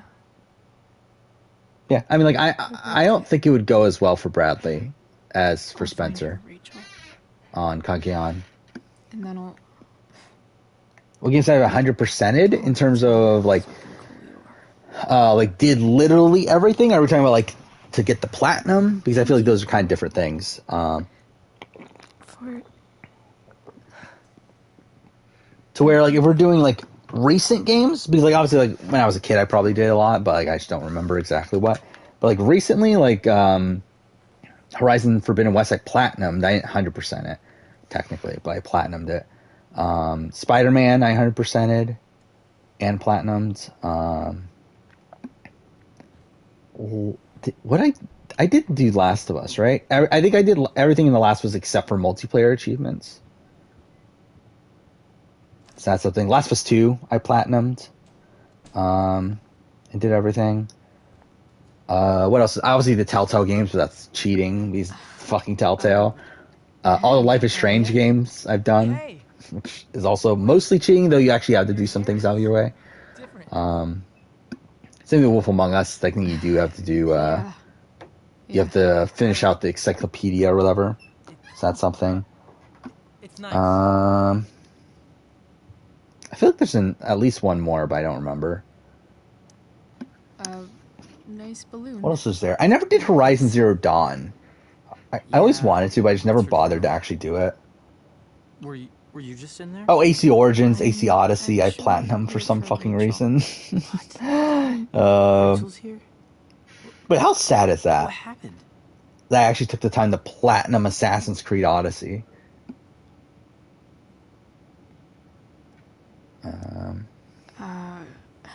I think that's it. Got stabbed. On like PS4, PS5. Oh, yeah. Psycho. Oh my God. I think I platinumed Mass Effect 2, if I remember right. It was on PS3, insane. I think. Holy shit. Wait, are you okay? Thoughts on Thanamail? I haven't watched any of his videos. But yeah, he shows some chat. Seems like a nice guy. She's fine too, by the way. The only video I've watched is his history of Big Brother records or whatever. Are you in some kind of trouble? Like essentially him doing the Summoning Salt parody of him like people breaking the record for like quickest to leave Big Brother or whatever, which is like a humorous video. That's literally the only video of his that I've watched. Yeah, he's killing it though. I mean, he's passed me in subscribers, so good on him. Where's the video? There we go. History of the world record history of speedrunning Big Brother. Yeah, that's a fun video. What? Jealous? Yeah. I don't even know what you mean. I'm at the point where like I don't care anymore. Random psycho. Like like it doesn't matter to me. Like I'm pretty resolute in the type of content I want to make, and I'm pretty like I know that the channel's like not gonna grow that much at this point, to where it's like with me like sticking to what like the content that I am going to make. I know I've kind of reached the peak to where like I'm mostly just content with where everything's at. I'm going to continue doing what I'm doing, but like in terms of growth and everything, I'm not really expecting the channel to grow that much moving forward.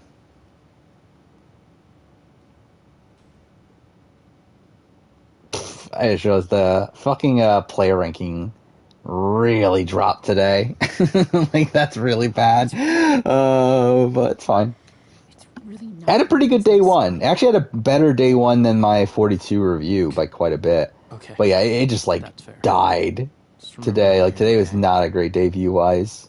if you suddenly Yeah, it went from like something. 7,500 yesterday to what is that? Probably like not even 4,000 views today. See you around. Total, I mean, like See outside you of around, Chloe. 40 or outside of just like the individual video. But whatever, it's fine. Mon confirmed. Yeah, I did. I mean, it's kind of obvious by this point that Mon wasn't on. Like, I didn't think he was on to begin with because, like, obviously that's way too early. But yeah, like Puya and like Taryn have both been saying he's not on. Yeah, it's just like he's not on. I think if anything, he was trolling or whatever. Was he on Puya? Was he on Goose Goose Duck this week? I didn't pay attention. I did see Omer is doing or was going to do Goose Goose Duck. I didn't see if he actually did. I've been spending the entire fucking day working on the SA power ranking. Yeah. All these Fire Spencer won't pass me as subscribers. I mean, you never know. I think he taps into a slightly different audience than I do. To be fair, I mean, he is like what, like number... Actually, let's look this up. I haven't looked at this in a little bit. Of the YouTube channels that my viewers watch. So yeah, it's Peridium, Idled Out, Once Upon an Island, Robo's Podcast, Athanamail, Flynn Masters and Russell Muscle are in there. Survivor Spencer's number 13 right now. So it's he's kind of climbing his way up, I guess. 2.4 thousand subscribers. It's still fucking. It still makes me laugh. The fucking kill all Republicans thumbnail. Communication with Sarah that can help me find her. It's so fucking stupid. I do love it also that like his very clickbaity like video title of "Was Survivor 42 the worst episode or worst season ever?" like has like the worst viewership of any of his recent videos. That's my too. Angel Cake's in there. My top 15. Russell Hance is number 15. My top 15. Has he done a video recently? Oh, I guess he has. Okay. Top 5 players from 41 to 42 that will play again from Bangkok. Was he just like posting a whole bunch of videos from Bangkok? Is that really what he's doing? Yeah, that's the thing. I did see Russell Hance getting in a lot of trouble on Twitter, which is funny. Because it's Russell Hance.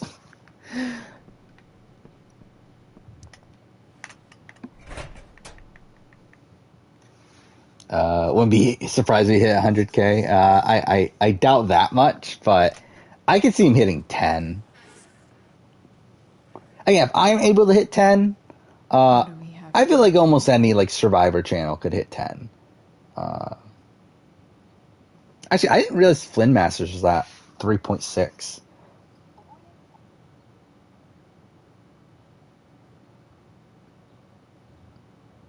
He's actually doing the best move from every Survivor winner. It's actually a video I thought about doing.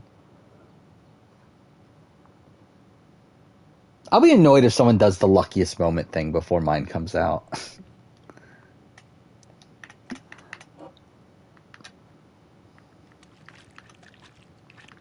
Yeah, Russell being in trouble for something. I do love how like he just had this like redemption arc with like him recognizing why he lost Samoa and like that sort of stuff, like the stuff that happened from the Will Neff stuff. Which, by the way, I don't think Will Neff has watched Survivor still, right? So that's still probably not super likely. That stuff is all politics anyway. But yeah, he kind of ruined that arc already. Does also still hate Ricard? I didn't even know he hated Ricard. What Russell was like, so the Survivor Diversity campaign, I think that's what it's called. The Twitter account for it. They posted these like DVD covers for 41 to 42, and like he was like insulted that the 42 one only had one white person on it, and it was Lindsay also. Like, he was upset that Jonathan wasn't on it, essentially. Which is like, whatever. Like, I don't fucking care. I don't know why he cares so much.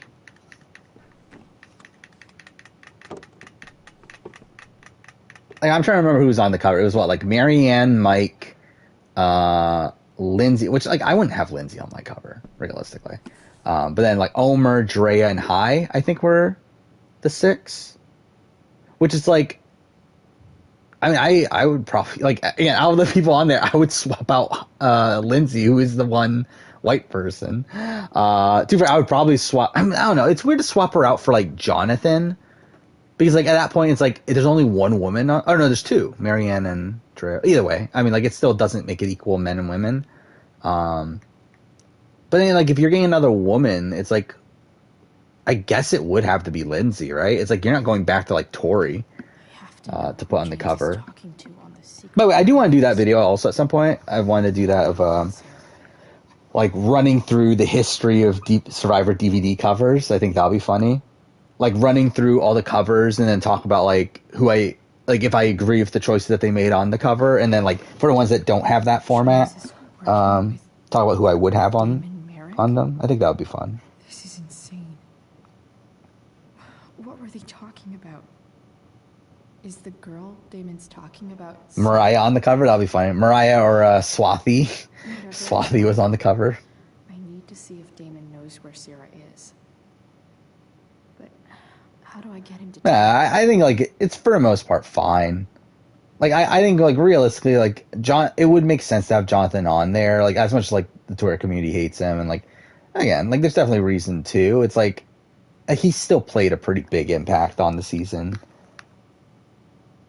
So, like, I feel like he probably should be on the cover. I guess maybe swap him out with Hai then? I don't know. But it's like, I'm not like that, like, I don't care that much. Especially because, like, it's not even a real DVD cover. Like, the entire thing that's so dumb too is because, like, it's literally a fucking DVD cover posted by the Survivor Diversity Mandate or whatever, Diversity Initiative or whatever. It's like, what the fuck do you expect to be there? Like, I don't get why he's so upset over it. I think it's dumb the DVD covers spoil the winner. Yeah, it is dumb. In the sense that, like, obviously if you're, like, I mean, you would assume if you're buying it, then you're trying to watch it. Don't think Damon will tell me where... But, like, it also makes sense that if they're not going to put every player on the cover, then they're going to put the most important players. I believe there is, like, 1 or 2 that don't spoil the winner, right? Like, even the ones that do have the normal format. Was it Pearl Islands? I think Pearl Islands has Rupert on the cover, right? Yeah, Rupert's. Actually, that's such a weird thing. It's Rupert on the top, and then Sandra to the left, but then Lil is on the center on the bottom. It's like, you'd think at that point, you at least have, like, Sandra in the center on the bottom. Like, you'd think that would at least make sense, but I guess not. What am I doing right now? Oh, send the photo of the evidence. Shit. Which of these is Damon talking about? I could just... Is it the glove? I don't remember. Oh, yeah, it's usually Endgamers. Like, has there ever been a pre-merger on a cover? I'm sure there has. But yeah, it's usually, like, Endgamers. And I guess we can fucking run through DVD covers now.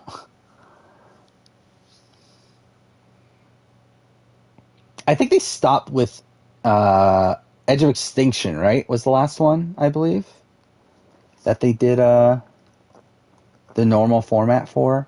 Because I think IOI was everybody, right? And then, like, from that point forward, that's the way it is, which is also, like, I don't know, I don't like it. Like, I kind of, like, as much as, like, the old format does, like, again, like, spoil the winner, and then also, like, doesn't show anybody. I also felt like it was always interesting to see who they chosen. Did they put Jacob Derwin on Ghost Island? That's fucking hilarious. And to be fair, it's probably apt too. I mean, he probably is one of the, like, top 6 characters from Ghost Island. Yeah, so yeah, IOI just has the pictures of the tribe photos, which is really weird. Maybe I'm literally just looking up on Amazon Survivor DVD. So let's see. So you got the Amazon, which is literally the final 6. So that's fine. I'd probably put Dina on there over like Christy, but yeah, it's mostly fine. Edge is Chris, Rick, David, War Dog, interestingly, Lauren, and Kelly. So yeah, no Gavin, despite him being final 2 or final 3. No Julie, despite her being second most confessional getter of the season.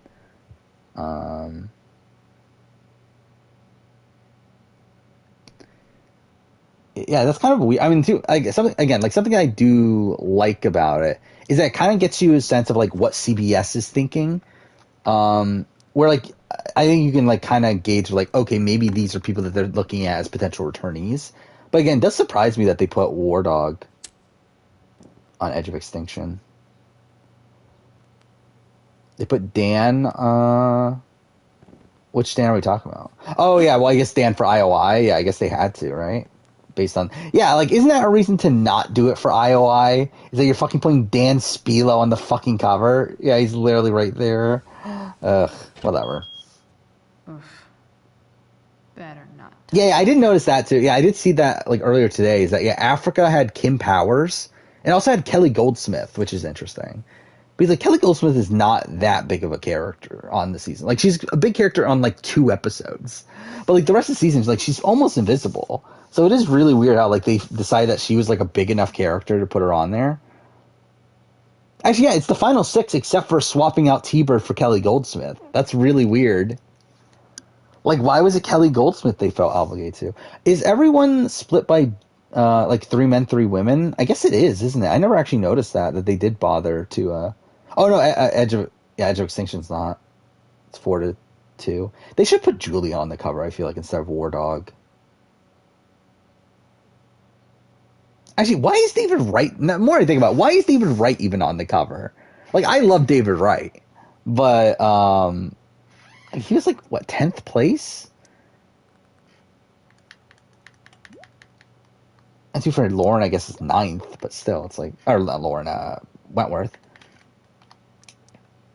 But it does feel weird. Actually, and like Wentworth is like center cover. Like, the Edge of Extinction one's kind of weird, isn't it? Was it Pearl Islands is what the final 3? No Dara. Actually, it's the final 6. Yeah, it's the final 6, but swap out Dara for Rupert, which sure. Okay. If I'm going to accuse one of these guys. Wait, why does the Vanuatu one have like a? It doesn't have the proper cover. Oh, there we go. So you got Chris, Twyla, Eliza, Julie, Scout, and Amy. So that's the final 6, right? Yeah, so most of these are just straight up the final 6 with like maybe 1 replacement.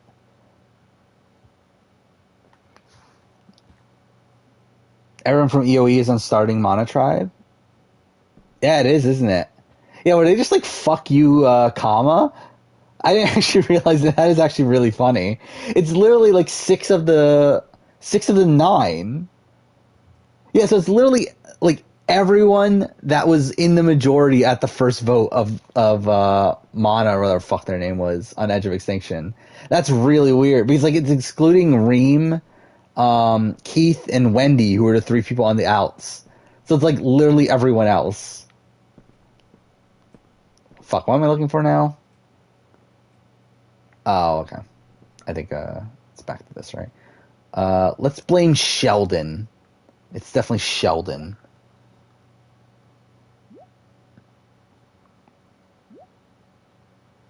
Gabon cover.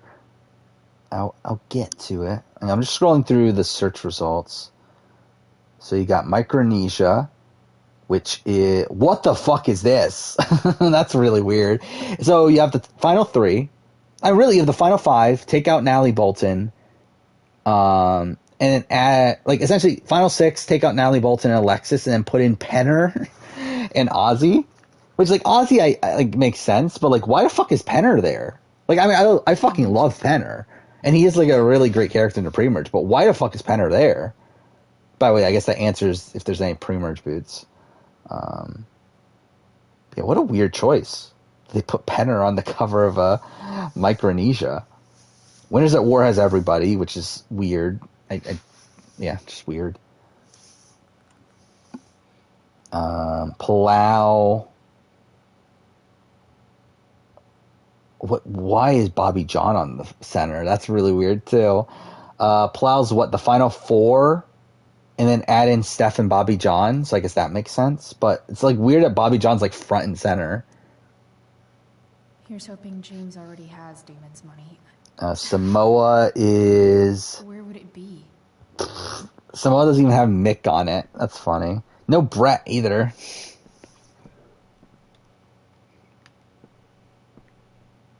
Wait, what am I doing now? Some proof of money. Sarah, So, this looks like... Oh. This looks like Sarah stopped The way cashing she her says checks that's kind of in funny. Center. So you got Nally, Russell, then Jason and Shambo. So it's like final 6, but then swap out Mick and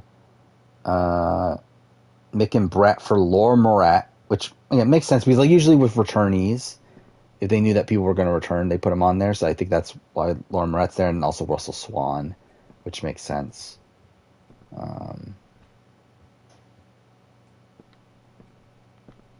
Wait, what is this? God damn it. Not that, not that. This? guess I'm lucky James keeps Nope. so much info at home. Wait, where's the money? Oh, it's this, isn't it? This has anything to do with Damon's stash.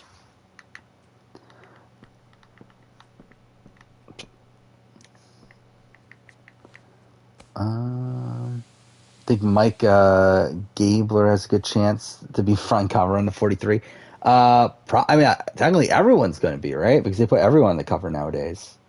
Actually, wasn't the 41 one? Yeah, the 41, like, they used a really generic photo. Shit. They don't even put the cast on it anymore, right?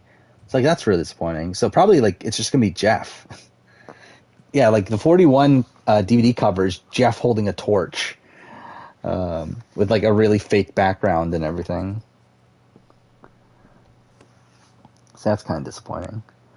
Unless it was Gen X, you got... No Ken! I think that's funny. You got final 6, but swap out Ken and Brett for Zeke and Michaela, which again makes sense because they were returnees. So like, Fuck, that's Sarah. that's kind of their MO. She's at the Redemption Island. Actually, to be fair, there's a lot of pre-mergers on these. Because you got Russell on Redemption Island. You got Francesca. I forgot about that. Yeah, so they're like forced to put Francesca because of their returnee thing. That's funny.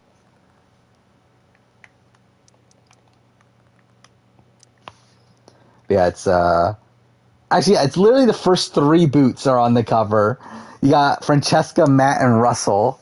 The first 3 people voted out are on the cover of Redemption Islands. That's funny. And then you got Andrea, Philip, and Rob. By the way, you only got one Zapatera, and that being Russell. So I think that kind of shows you how much they don't like Zapatera. Yeah, Ghost Islands does have Jacob Derwin. I'm looking at it now. It's Wendell, Dominic, Donathan, Laurel, Kellen, Michael Yerger. So it's the final 5, take out Angela, and then add in Kellen and Michael Yerger. So that's something. Thailand's is pretty fun. What a weird... Wow, that's actually a pretty weird one. You got Brian and Clay. Then you got Helen. Then you got Rob Z, Sheehan, and Gandia. So it's like 3 pre-mergers are on the cover of fucking Survivor Thailand. That's really funny. Did you follow me from the hospital? I did. And Marquesas, you got Boston Rob. I'm fine. So you have the final 5 plus Boston Rob, which I guess makes sense. Chloe, what is... David vs. Goliath is the final 8, but minus Allison and Kara. Dealing with. So that's something. And you do, Chloe. Phillips on the Shepherd of Caramoans. It's all fucking favorites on the cover of Caramoan. That's kind of funny. Give me a chance. What the hell are you doing? I'm surprised they actually put Jason on the cover of 32. I can't talk much about it. It has to do with Rachel's mother. Philippines is the final 7 minus Carter, which is funny. You breaking into the DA's It is kind of funny, like, looking at their choices here. This? Like, why the fuck is Sierra Reed on the cover of Token Tunes? Yes. Especially over Aaron. Like, Aaron's not on the cover, but we have Sierra Reed. Rachel really is. Yeah, you forgot this guy's thing. I think this guy's, like, the worst part of this game. Like, Elliot just sucks. No. Like, what a lunatic this guy is. Listen to me. What has your relationship with her got? Like, it's funny too because like it's supposed to be this like big moment of like of you trying to like think about what how Rachel has impacted Chloe, but it just comes off like super fucking weird. I can see why you'd think that, but it wasn't her fault. Sierra's top 3 fan favorite. It's never her fault. That's yeah. the point. But still, like, I guess she was final 7, wasn't she? I guess it wasn't that far out. But yeah, I would have put Aaron on there instead of Sierra.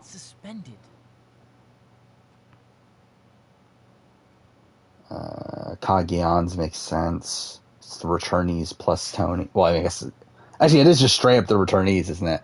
Like obviously this was made before. I think it was made before Game Changers. But it's just straight up all the returnees. Rachel tried to protect me. Yet somehow it all worked out for her. I don't know, it must have been after Game Changers because like Sarah's on there, so yeah. You weren't there. Anyway, yeah, that's kind of weird. Yeah, Kageon's literally just all the returnees. It's Tony, Wu, Cass, Spencer, Tasha, Sarah. Seriously, man. You need to shut the Marty made the cover of Nicaragua. Long enough. No Nyanka though. Rachel is an amazing actress. They put Chase but not Sash. I just realized that too. One World fucking Monica Culpepper's on the cover because she returned for Blood vs. Water. No Sabrina. What the fuck is this? No Sabrina for One World? No. Just look where you are now. I guess like they do. It is kind of tough, but it's like I would definitely have Sabrina even over Chelsea for One World. It just as easily could have been you in that hospital today. Oh yeah, Bob Dog's on the cover of Panama. Why is Bob Dog on the cover of Panama? See, who's there? It's the final 5. Yeah, it's the final 5 plus Bob Dog. Like, why are they like, oh, we gotta have Bob Dog here? It's like Courtney Merritt, fuck her. We need Bob Dog. Dude, you know you sound a little stalkerish. For some reason, KJ from AU Blood vs. Water reminds you of Aaron. I can kind of see it in the way that they like were treated in the game. How long have my interactions been unwanted? Yeah, fuck Elliot. I'm the one who cares about you, Chloe. Me, not Rachel. It's time you saw the truth. They did what they were planning doing with Warren. Imagine this, like, if Warren actually, like, fully went in on, About Rachel, and pay attention to me now, for once. Okay, what brilliant dialogue here, too. Walk past him. Look, I'm sorry, but I really... Why do I like KJ? She's a nice lady. I'll be honest, like, I barely remember Blood vs. Water at this point. Just listen to me. But, yeah, KJ's fun. I liked her.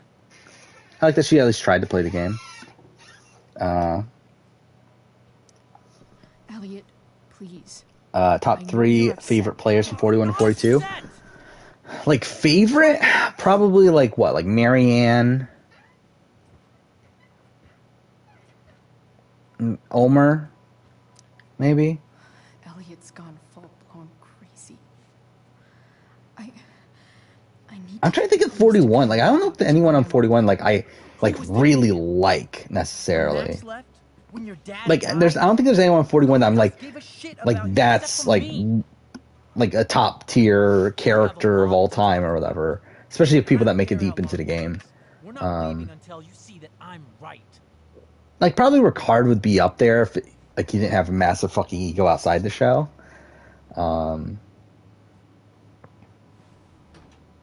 Like I think Sean's like arc across seasons interesting, but it's like not really like one of my favorite like characters of all time. All right, Elliot. You want to talk so bad? Let's talk. I'm really like trying to run through it in my head. Like I don't even know who the third What's person really would even going be. on here? You can tell me.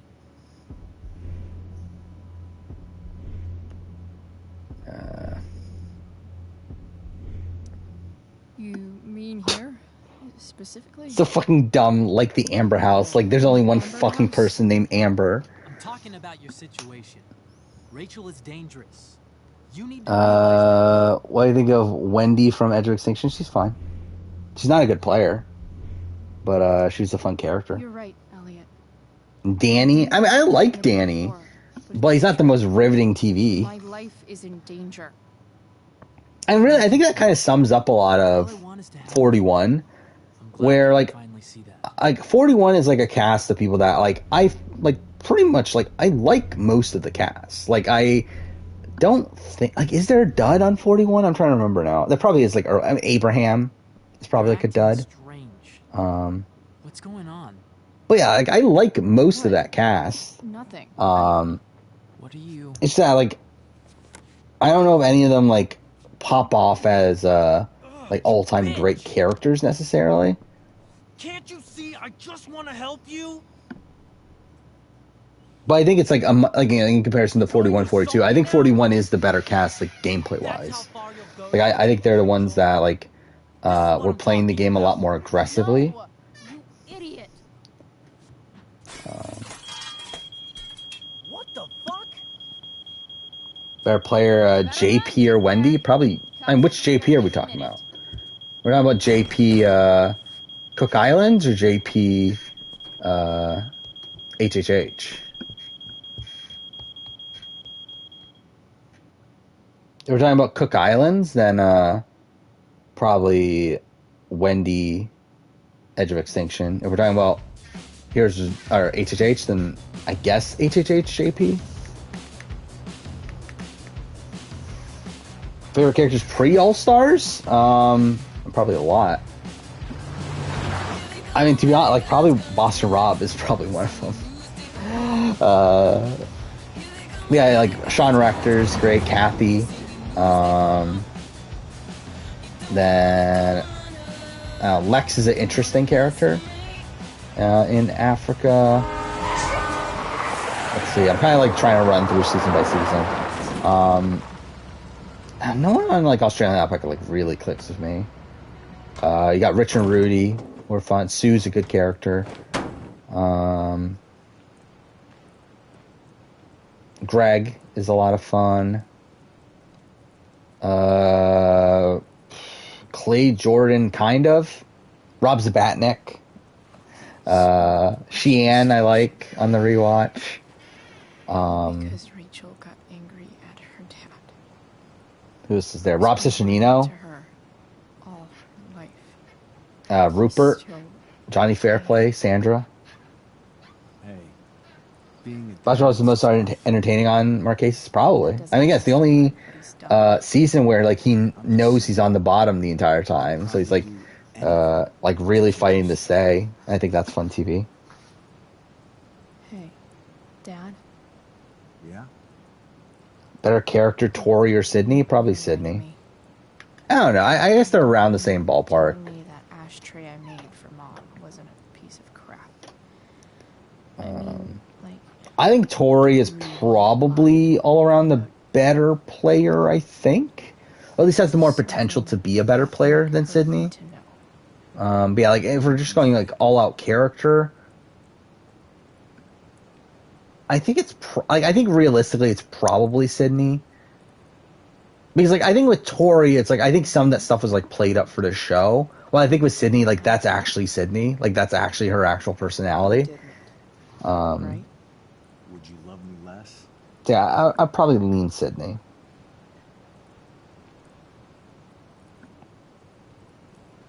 Yeah, you don't remember JP from Cook Islands? Are you saying that Cook Islands doesn't have an all-time great cast? That's the trouble, sweetheart. The truth's risky. And the Are you saying that some of the people from Cook Islands are forgettable? Even a little less? I don't think I'd ever want to risk that. Are you really ready to hear the answer to your question? Mario from 42. Who are you talking about? Ready as I'll ever be. Problem is, Fuck me, we're over 2 hours into this and we're still not done with this episode. I really thought we would be done with this quicker.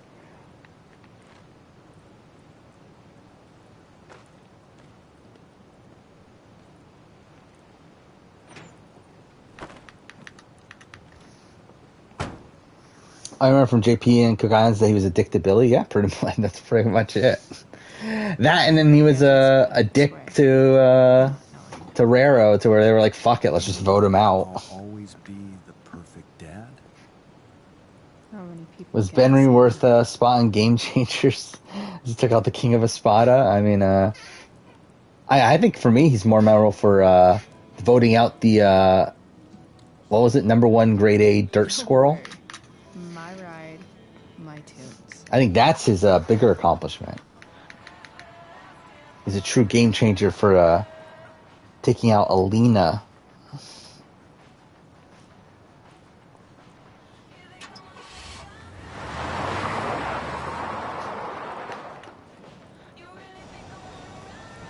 Am I seriously going in to face Damon Merrick?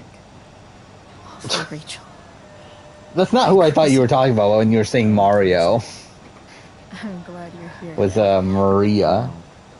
Or Mariah, goddammit, whatever. I like the company. Yeah, I know that Alina claims that she was called for South Pacific. Things are Which, real. I don't know.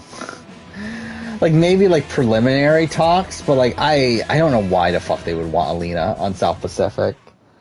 Like, it makes no sense. Like, who is she going to be paired with? That makes no sense. Because, like, the theme was, like, something that was known, like, for a while. So, like, they always planned on it being 2 returning players. Like, who the fuck was Alina going back with? Like, what was the plan there?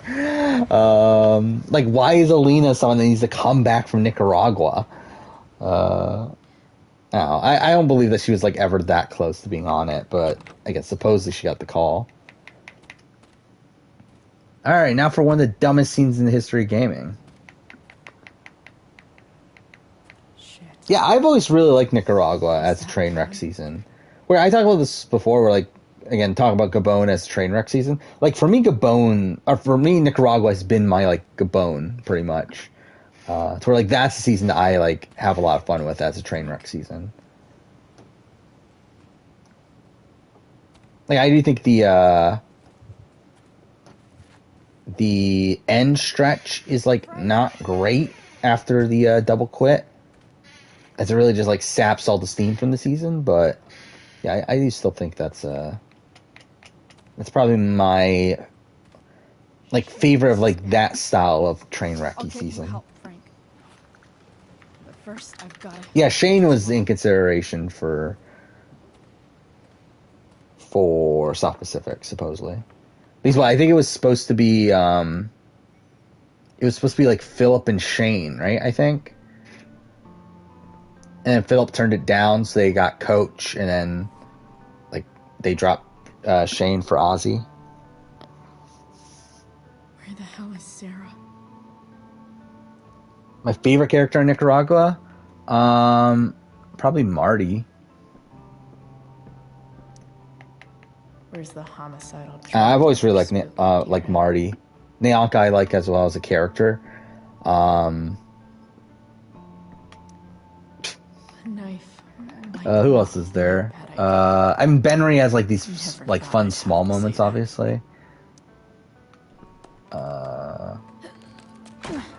Like, Jane, I don't like, but I kind of respect her as a TV presence. Like, I like her as, like, a foil to Marty across the season.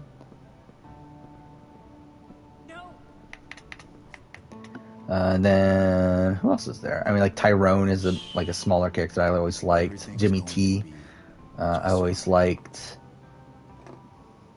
There are some duds though on Nicaragua. It's like you have like Jill, you have Eve, you have What the fuck?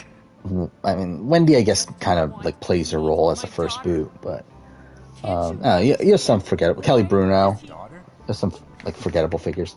I like the arc of Fabio. Like, I think Fabio is like a fun winner for the season. Like, even though obviously I wouldn't have voted for him, and I don't think he played that good of a game, but like, I think he like has an interesting storyline across the season. Shut up. James Amber wants you out of the picture, so that's what's going to happen. This is so fucking stupid. This entire fucking plot line. I love it. Like how the fuck would Chloe not like care about any of this to like tell this to Max or like reference this to Max at any point during Life is Strange 1? And, like, how would this not like greatly impact her relationship with Frank? It's so fucking dumb. I'd rather watch the worst season of Survivor, the best season of the challenge, and best season of the challenge. Like, I'd rather like rewatch Rivals or Free Agents than rewatch Australian Outback.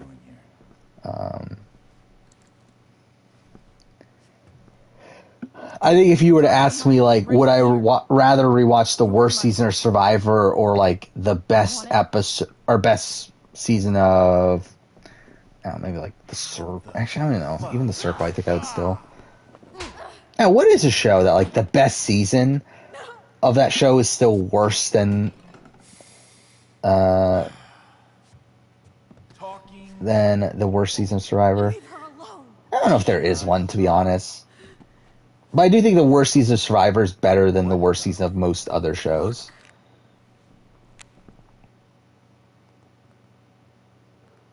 You boosted the It's too bad Shane was able to make his vote disappear on another season. Yeah. Burn the evidence? I mean, he made it disappear so much that it wasn't actually even there. I think about the all-teen season of Survivor, it's like, why? To be fair, also, Jeff technically didn't say all-teen season, right? He said all-teen tribe. But it's still bad. Should have never got mixed up in this shit. Yeah, who's the better player, Cece or Mariah? Probably Mariah in terms of a better player. In terms of games they play on that season, like Cece obviously survives longer. But I think Mariah probably has more like game ability. No. Not so tough now, are you? Wait, was this list of 4 preachers I've selected?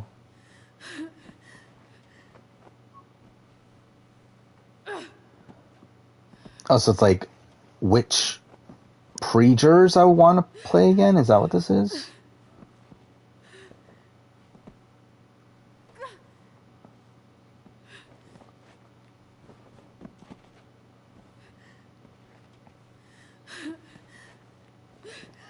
Oh, what's this? Go to hell.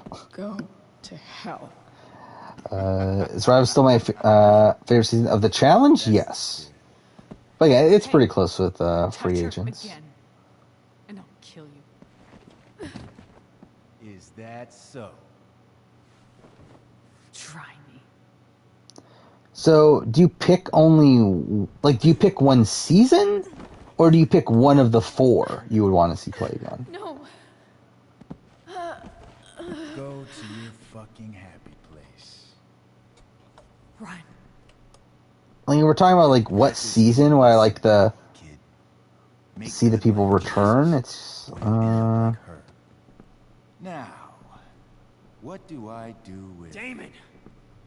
2019 is kind of, like, I feel like that's, like, not a bad group. I fucked you up good, didn't I? Guess you really don't know when to quit. These are kind of shit groups, though, for the most part, though. Frank? You don't really want to do this again, do you? I'm sure BB9 is probably like, kind of up there, too. Then I don't want to do this again. I wouldn't be opposed to a Parker and an Alex return. Fuck you. I think a Jen return would be funny.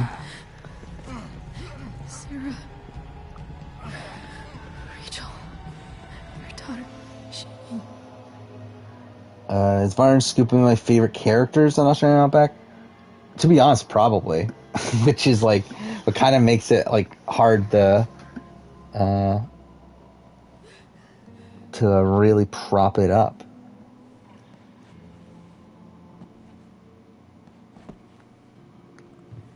Sarah? So in this hypothetical season, will it be a tribe of under 20s? I don't know. I don't know what he's doing. Like, he's like, I'm pretty sure like the exact statement was, a teenager tribe. So it's like, yeah, I don't know if he's talking about like the entire season then would be like a split between ages. Like, would it be like, actually, what is the current generation? Is Gen Z still the current generation? It's not, right? Like, there's a generation after that now. Sarah. What would it be like? Are you okay? Like millennials versus Gen Z versus it's Gen like Alpha or something dumb like that, right? I'm so sorry for Rachel. Gen Alpha. I don't know. Like I kind of doubt it because like I don't think they care enough to do like themes, like casting themes for newbie seasons anymore. But Hiring that thug. they could. Shooting me up with.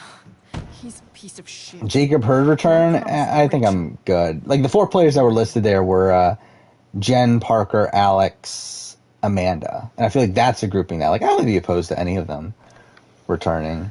I don't need a Jacob Hurd return. I feel like I'm good. Sarah, you're not listening. Rachel deserves to know what happened to you. I would love to see Parker play Big Brother again. It's never gonna happen, but it would be fun. Deserves a loving father, a father who cares for her. James is a liar. James is a desperate man who loves his daughter, and she loves him. Can't believe they did both Elliot and the drug boss thing. I really just a lot of it. Like episode 3 really just sucks. Don't you think the truth matters more? Like this entire like plot line here around like Sarah and everything is just so weird. Why are you saying all this? Because again, like it's one that like clearly should be like a really traumatizing experience. It has like no impact on Chloe's character in Life is Strange 1. It's almost as if it's retconned. I'm broken. Everybody's broken, Sarah. Yeah, like, the Elliot thing is never mentioned. Like Elliot as a character is never mentioned. Does everybody? It's just it's funny like how like this just does not connect to Life is Strange 1 at all. You're here now. Which pre-merge player from Survivor would I like to see play again the most? Alan Ball, maybe. Oh yeah, she knows how to handle business. Is that from this? Like, is this why? Is this what taught her to handle business? Because like that's she says that in Life is Strange 1, right? So it's probably where she learns. 2 years ago. But I don't know, like Allie Elliott, I wouldn't be opposed to returning. He was picking up my mother from the grocery store, and a truck ran. Yeah, there's probably like other like actual answers that I can't really remember. That was it. A lot of the pre-mergers at this point that like because like there's some that like I think are like really good characters, but I don't necessarily need them to return. I think like a Brad from like 41 is kind of an example. Where like again, Brad was really fun on 41. I do not need to see Brad again though. I'm good. Every pain, every fear, gone. No more sad. I just like no one talks about Jason Linden anymore, do they? Like I'm like thinking of like all the pre-merges. Like yeah, Jason Linden's like kind of forgettable at this point, which is funny. So like at the time, people were talking about like, oh, he's probably gonna get a second chance. It's like yeah, that's definitely not happening at this point. I don't know anything about it. Don't want to see Sydney and Lydia come back. But I know what it's like to be needed. I'll be fine if they do. Like I wouldn't complain, but I'm not like dying to see them back either. I would rather have Sydney over Lydia personally, though. Like I don't get the sense that Lydia has any like true game potential. Not know what the fuck I'm talking about here, but I just where like I think Sydney at least like you could know how amazing Rachel. I guess Sydney was kind of on the outs by the time she left anyway. So I don't know. I guess either one's like kind of the same thing. She's brilliant. And Do you think Cowboy was a good or bad player? Bad player. she feels so much. Like the one time he had a good idea, he tells it to Yule in a position where he uses that as ammunition to get rid of Cowboy. Given opportunities I could never give her. At least talk to her. She's felt like something's been missing. Who are likely POC for men for next All-Star season? Yeah, DX is definitely one of them. I don't know if they'll bring back Kyland. I don't get the sense that Big Brother production loved Kyland. I think Xavier is probably more likely than Kylan for Big Brother. I could see Kylan being like, again, on the challenge and stuff, but I don't know if he's going to be brought back to Big Brother. Asshole and Rose lets him But maybe. I don't know, what other POC men are there? Is not to have her father taken away from her. Like, I think we'll need some seasons to like build that up, right? James. It's not about me, and it's not about you. It's about Rachel. I just still find it funny that it was like all white people, right? Were the pre-jury and you'll be killing him for her. of BB23. Don't you? You lost your father. Josh, I guess, yeah. I guess he'd be included in that. The worst mistake you ever made was giving Rachel up. That's Will DX be the first person to do scab? I don't think it's out of the realm of possibility. The same mistake twice. Again, the fact that he's done 3 shows in less than a year is already insane. Yeah, who knows? Maybe he'll be on 44. Maybe like he gets back from filming 34. Oh no, 44 is already filming. I'm an idiot. Yeah, so now maybe 45. Whatever. I guess he'll have to wait till next year. The only thing I can do. I think Phil from AU Brains vs. Brawn would be number 1 on a global first boot ranking.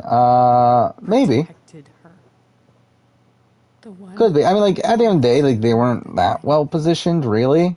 They were still on the bottom, but they do get screwed over, so it definitely would put them in contention. What you have to decide. Wish they give Howard another chance. I think they just mostly want to ignore 15 at this point. I think, like, bring back Howard would... Like, if you bring back Howard, you're bringing him back because of the, like, him facing, like, the racism stuff, to where, like, that would mean that they have to bring it back up, to which they don't want to do, so... I think the only person they would bring back at this point is Alyssa and maybe McRae, but even then, probably not.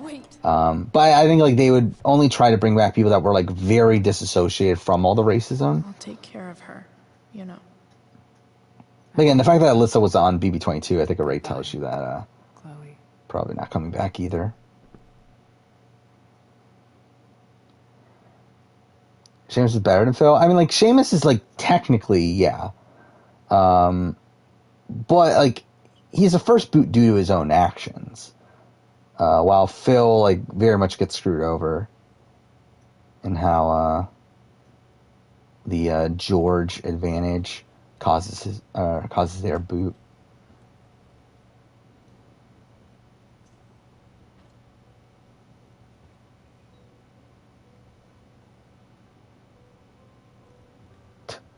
What a great scene this is. This dilemma of whether or not to tell her. Rachel's just fallen asleep. I already talked about Xavier's best move. I'm not going to talk about it again. I feel like Howard would play really well in the non-racist season. He could. I still think he's a bit too passive in the grand scheme of things.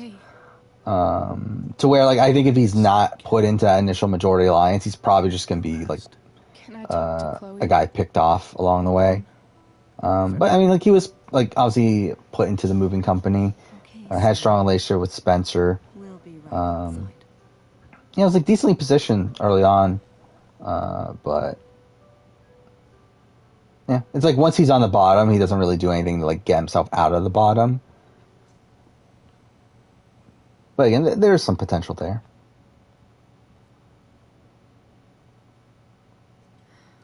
How are you feeling?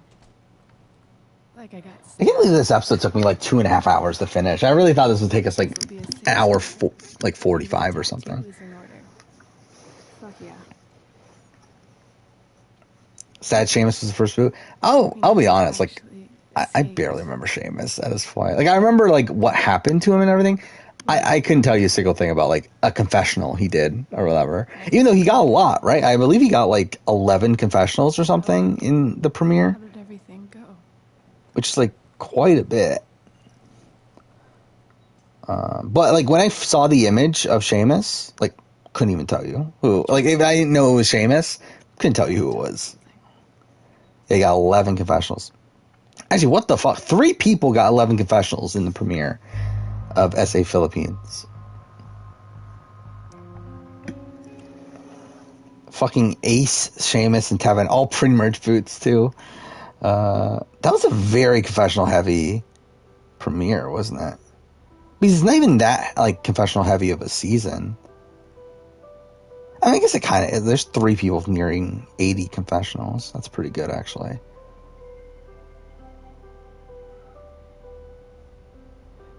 $689. Yeah, I mean, it's actually not that many confessionals. It's like over 100 less than Island of Secrets. Yeah, it's even 50 less than Amelia Island. So yeah, it's not even that confessional heavy of a season. Yeah, for some reason that premiere is just like jam packed with confessionals. Hey, what a great moment here. It's so stupid, this entire thing. Again, you would think that this story would come up. The story of Chloe having found out that Rachel's dad tried to murder her mom and that Chloe stopped it. You would think that story would come up at some point. You would think that would be an important story to tell for Chloe. Like when that impacts her as a character, but nope. Doesn't mean shit. So dumb.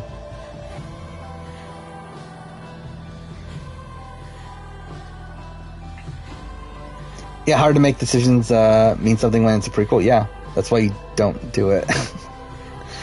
I really, the entire concept of this, of making the prequel is just kind of bad to begin with. But also, like, to try to put any emphasis in, like, decisions and everything is also just dumb. When there's already, like, a set point that the story needs to be in.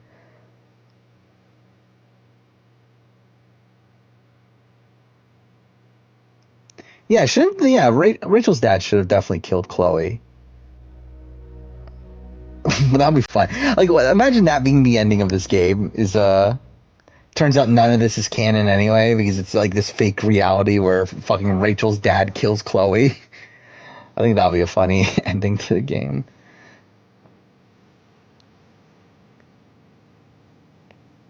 Why didn't the moving company work? Because Amanda flipped McCrae. That's pretty much the bulk of it. I mean, obviously, it's like Andy, Helen, and Alyssa. Andy and Helen convinced Alyssa to put up Nick with the MVP. The other people decide realized that they could weaponize the MVP, so they kind of gathered together. Amanda flipped over McCrae, and then at that point it was pretty much done because they have the numbers to take out Nick, and that pretty much takes out the moving company already.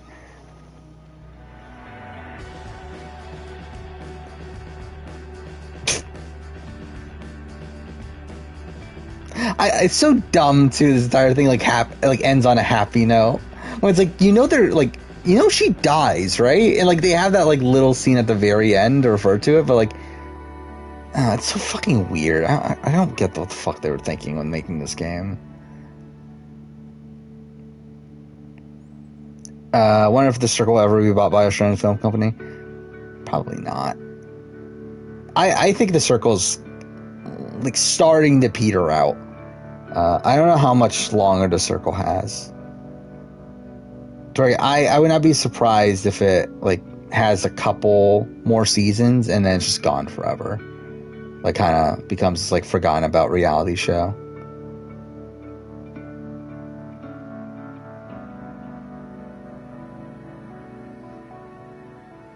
Like I think if it were to survive, it would have to be in a situation where like Studio Lambert, I believe that's the name of the production company, is like really, really like going all in on it, which I just do not see them doing. Or like I think if they did, then we would have seen them like try to shop it to another, like the UK version to a different network and that sort of thing, which they just didn't. So I just think I think once the Netflix show is done, which I would not be surprised if it's done within the next like 3 seasons or so, I think it's gone. What a great moment! Chloe's blue hair. Thank God.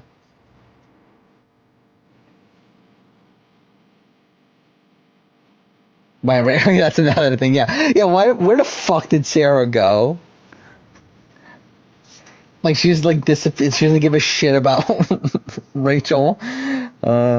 Afterwards, like, oh, I met her. I'm fine now.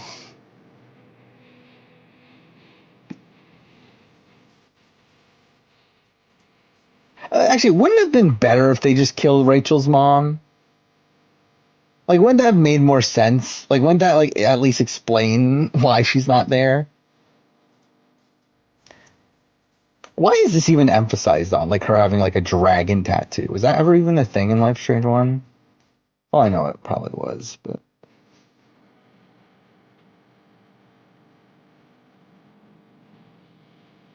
I don't plan on. So with challenge spoilers again, like I'm okay with spoiling like the stuff that happened at the very beginning, with the people dropping Owl and like COVID, whatever that stuff.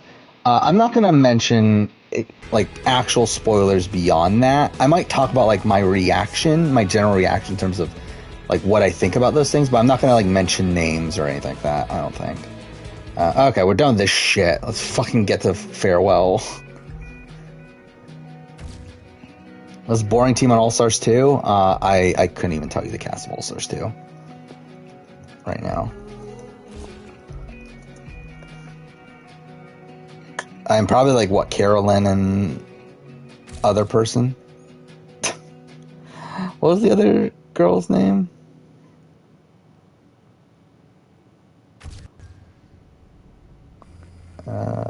Carolyn and Jennifer. Probably them. I mean, Jessica and John are not that entertaining either. Okay, it's probably those two. Maybe Dave and Connor, debatably. I've always liked Flight Time Big Easy. I think that was their worst season entertainment-wise, for sure. But I just think they're likable figures, though. Alright, let's fucking do Farewell. Yeah, so this is still going to end up being like 3.5 hours. It's like this takes about an hour. I like Margie and Luke. I was never like in love with Margie and Luke necessarily, but yeah.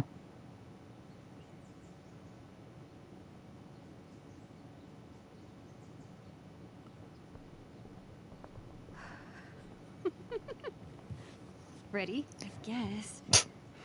It's so weird they fucking have Max like still sounding exactly the same. It's like she sounds the exact same from like 13 to 18. Science, Max. Even when science means blowing shit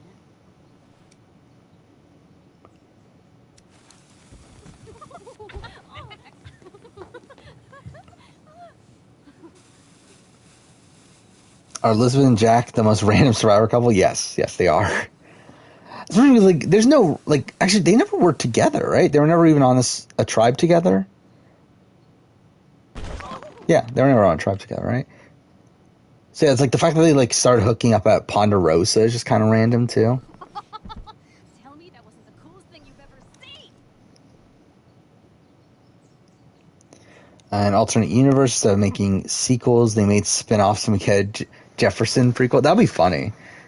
Actually, I would be more interested in a Jefferson prequel than a fucking Chloe prequel, personally. Explosion's so awesome. That's like asking, why are puppies cute? Some things just are. Imagine if they did that, like instead of like actually making sequels to Life is Strange, they just like did a prequel of every character. You got a Victoria prequel, you got a fucking Kate prequel, I'll be excavating the closet. you got a David prequel. Help a girl out and chuck it on the pile over there. Alright.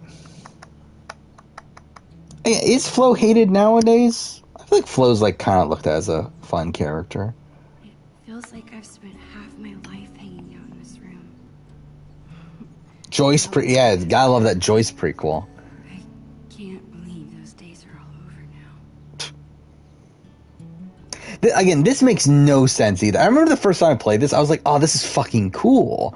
We're playing as Max and Chloe the day before she leaves and everything. But then they fucking like tie it in at the end with like her leaving the day of her William's funeral. It's like, it's so fucking dumb. And also this like timeline wise doesn't make sense because like we see the events of the final time Chloe sees William in Life is Strange 1. So like that means that this has to take place in between them, but they're wearing different clothes and everything. So it's like, did they like literally go upstairs to change clothes for some reason? Like in the middle of the day? Like that just seems random too. It's fucking dumb. Nothing makes fucking sense in this game. When we get Life is Strange and Kingdom Hearts, that'd be hilarious if that's a thing. They start using all these like Square properties, and Life is Strange is one of them. Yeah, we got robbed of a Tomb Raider world. We're not gonna get a Tomb Raider world anymore. Remember when we gave them all makeovers? Yeah, they had a dress up party. That's definitely what it is. Sharpie boob jobs. That's definitely what I'm picking. I was so mad at you. And yet, our friendship lived on. Oh yeah, I know she was hated at the time. I know Flo was hated. I'm saying I don't think she's hated now. Oh, you're saying she still gets death threats now? That's fucking dumb. Who fuck cares? Who cares about Flo anymore? It's like, again, who the fuck is sending death threats to someone from like someone that was on a reality show 20 years ago? What are you doing? Adding this to the pile. No freaking way.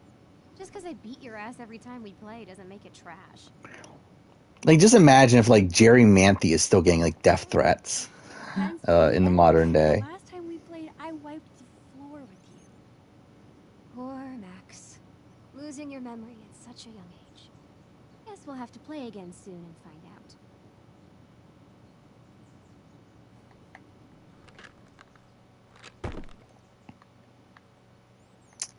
Okay. I wonder if the bed's in a different spot, isn't it? It's like she moves over here. That was very integral.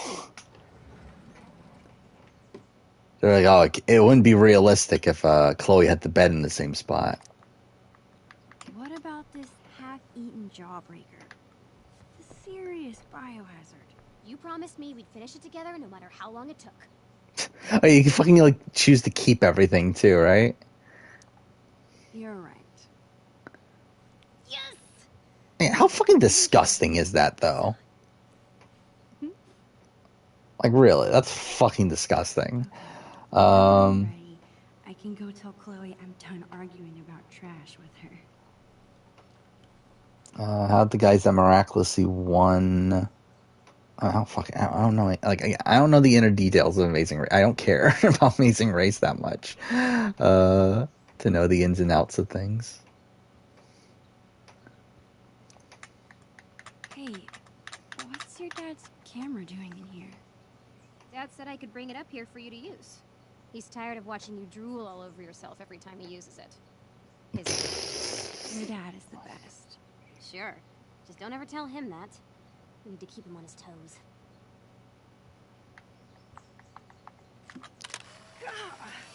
You're off to a great start.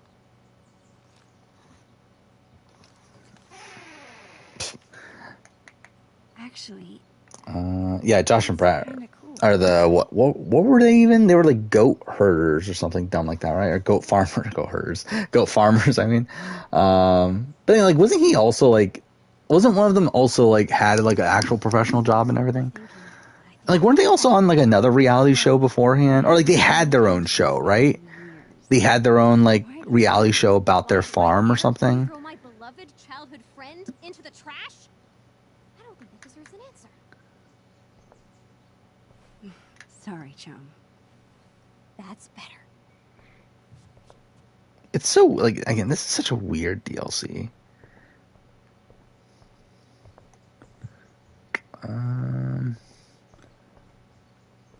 I've tried my best to clean this place. I should check in with Oh, Chloe okay. now. Yeah, fuck that. I just want to get this done. See, I don't even know what we're playing next stream at this point. I think we might play Hitman 3. It's either Hitman 3 or AC Origins. I think those will probably be the next two games we play. Right. And then after that, 2 months, I don't even fucking know. What do two undersupervised friends? Yeah, I don't even know what would be next. I don't know what I should do with Horizon, if I should stream it or play it on my own. Like, I have to play Zero Dawn on my own for sure, because I don't have the footage I need. Could let us enjoy the But, like, Forbidden West I can technically get away with. Not. Tell her now. Then it doesn't matter because she stops you from talking anyway. I really have to tell you something. It's... And also, like, why wasn't this on her mind in the fucking flashback in episode 3? Of, like, that, like, also being the day that she was gonna tell Chloe that she's leaving or whatever. Does Mass Effect 3 have one of the best openings of all time? I think Mass Effect 2 has a better opening, right?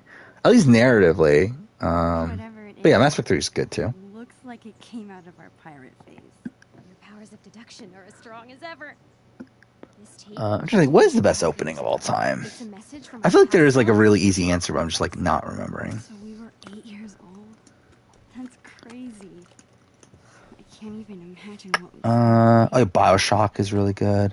Oh, the first section of The Last of Us. Again, that's narrative reasons. Uncharted is good too.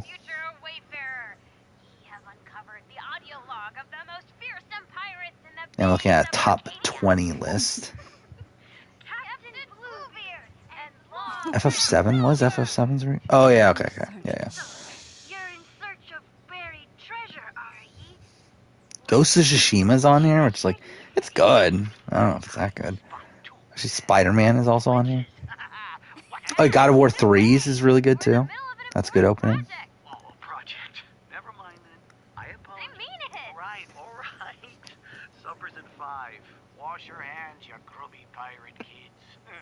Yeah, but yeah, like if we're talking about like pure narrative, I would say Last of Us is the best.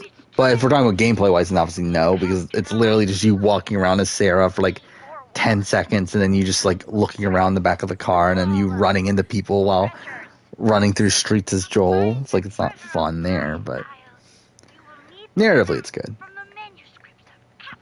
Do I find Tim to be an emotional player? Yes. I think he's an ego-driven player.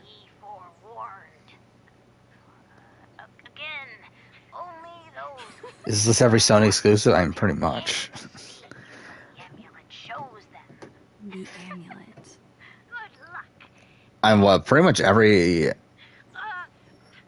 I guess not every, but a lot of the major Sony exclusives were on there. Technically, Last of Us Part 2 isn't on there. And technically, God of War 2018 isn't on there. I just think there's Horizon, so I guess it's like, it's really just Last of Us, which is technically PS3, and then Ghost of Tsushima and Spider-Man. I can't believe you still have that. Sims game similar to what he played in BB Can. Kind of. I think he's like, yeah, I mean, it is kind of. I think I know what 8-year-old you meant by the manuscripts of Captain Blue. I'm trying to think of like the differences. It's like obviously in BB Can 4's like opening is kind of weird, where like the middle was working together. This is where we kept But it's like once it became like Tim versus Mitch, I think that's kind of similar to the game that he's currently playing, where like he's facing off against the newbies. page was ripped out. I want to check this out. This page was ripped out. She fucking just said it twice in a row. There's no way I would have thrown it out. Maybe it's mixed in with the rest of the drawings? So much for telling Chloe now. Yeah, because that's definitely something we can't do anymore. Where could it be? What is it again? Good. I'll be honest, I'm pretty tired. We're really just gonna finish this and then end, but we still got like what, probably like 40 minutes of this. That is if I can. Did they not? Oh, they don't have the Max writing everything on her hand like Chloe does. People say a lot of things about the Prescott family, but It's really fascinating how vastly different Nintendo, Sony, and Microsoft have become in content and game models over the years. Yeah, I think at this point they're like as different as they've ever been. Where like you have Nintendo who's trying to like stick to more like family friendly games, and like I mean different. Nintendo's mostly doing the same thing that they've always done. Like I don't think Nintendo's like changed too much. But you have Microsoft who's obviously leaning into Game Pass, and through that are kind of leaning into these games that like require a lot of like microtransactions and that sort of thing, to like kind of make up for the potential losses of Game Pass, and like games that are kind of like again like it's just like not really the type of game I'm personally looking for. Then you have like Sony who's like sticking to like more cinematic like third person action games. Chloe has a lot of her old school supplies. Maybe I should check those. Where's school supplies? It's not that, not that.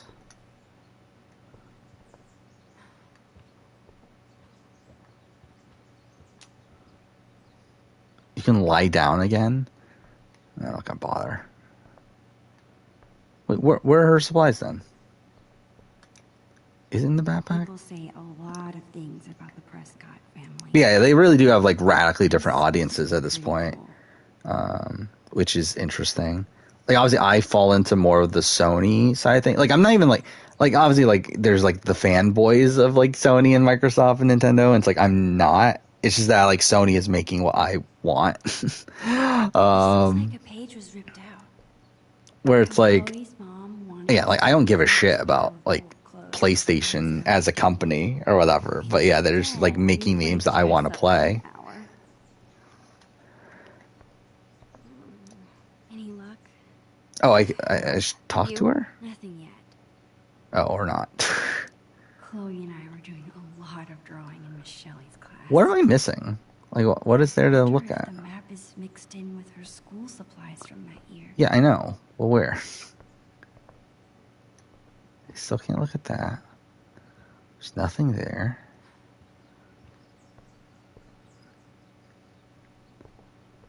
What am I looking for?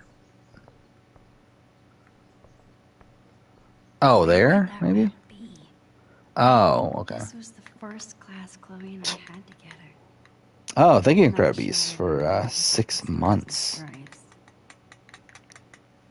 Wait, 6 months? Holy shit. I keep on getting surprised by how long people have been subbed for. It's been 6 months?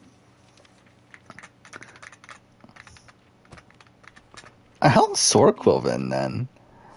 Yeah, I still find it weird. 11 months? Holy shit. I never realized that. God damn. Didn't we make some crazy puzzle? We need the telescope and... Yeah, it's been almost a year since I got affiliate, isn't it? I think that was July? Maybe it was even June. I love how a year ago I was playing Death Stranding. I do find that kind of funny that I was looking that up of what I was playing a year ago from today. You think it's still there? Do you think Tully has a winner at it? I think she... I don't think she has the winner at it. But she is like she's also getting a decent amount of content. The thing is, like, I think like, if anything, I would say Drew is getting more of a winner at it. Well, I think we talked this through, like, a few streams ago. I think it's either Reggie or Drew. Where I feel like Tully, like, all of Tully's content is revolved around Drew. To where she's not really getting much outside that, and even then, it's like, that content is, like, showing her as, like, this jilted lover, when it's, like, obviously that's not what's really happening. But yeah, I think they're not portraying her in the most favorable light, to where I don't think she's being set up to win. Okay, Chloe said she hid the amulet in the attic. The only way in is through the broom closet. When people claim one company's consoles is better, it's because the game's on it. Yeah, I mean, yeah, but I think there's, like, idiots that, like, actually care about, like, Sony's the best, or, like, Microsoft's the best, or Nintendo's the best. Like, when it's like, it doesn't matter. Like, it really doesn't. I'm sure I can find something around here to boost me up. I do find it funny, like, you go on Twitter and, like, see these, like, feuds between, like, PlayStation and Microsoft people. Like, you see, like, these posts about like, about Starfield getting delayed. Then below it's, like, a whole bunch of, like, Sony fanboys saying, see, you're like, Microsoft sucks. But then you get to a thing of, like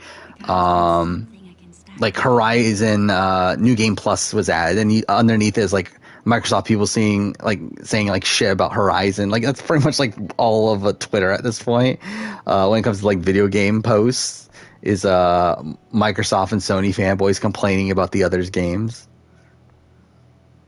What do I need again? It's like is it this? No. It's like a stool somewhere, right?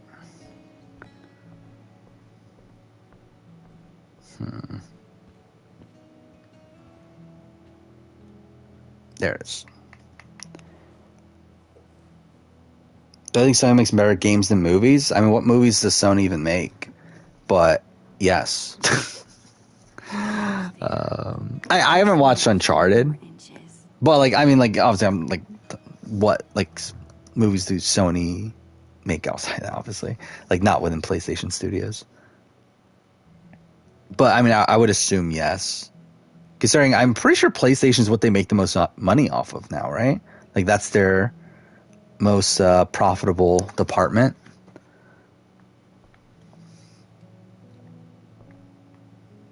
What? Not bad for an improvised stepladder. Oh, what else? The other thing I need? Oh, I need books, right? That's the thing.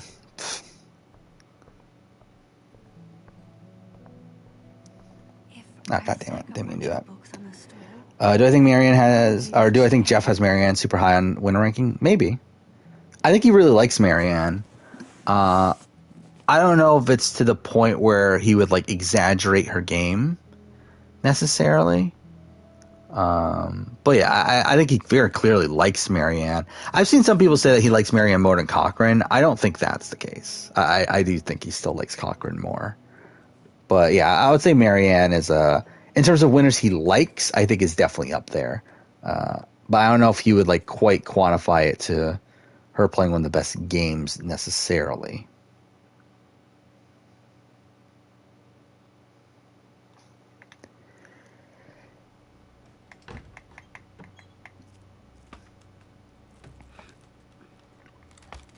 There's, like, anyone more than Rob? Cochran, maybe. Who do I have at number one? I don't remember anymore of my Jeff Probst videos.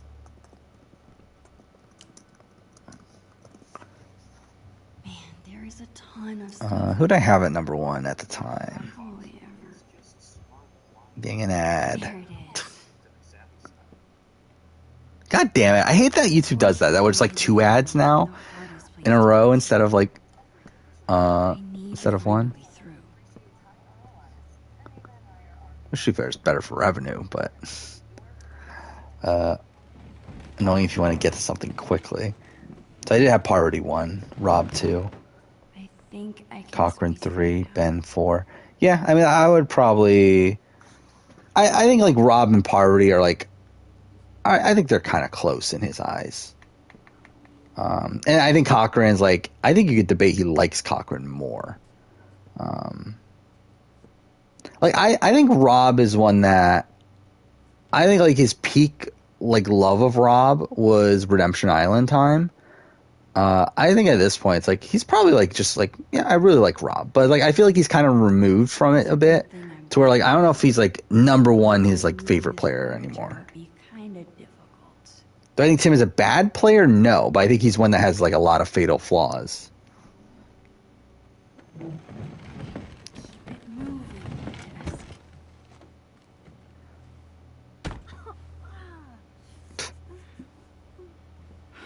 Crap. Could Ben be number one? Could. I don't think it would be.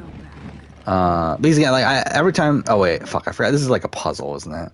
But every single time, like Jeff talks about like the best like players or winners or whatever, it's usually Cochran, Boston Rob, Parvati. I think that's like definitively his top three. But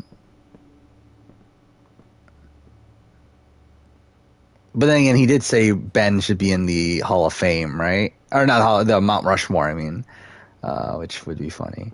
Yeah, that's another video I want to do at some point. I think I already talked about that though. That what if the Hall of Fame continued?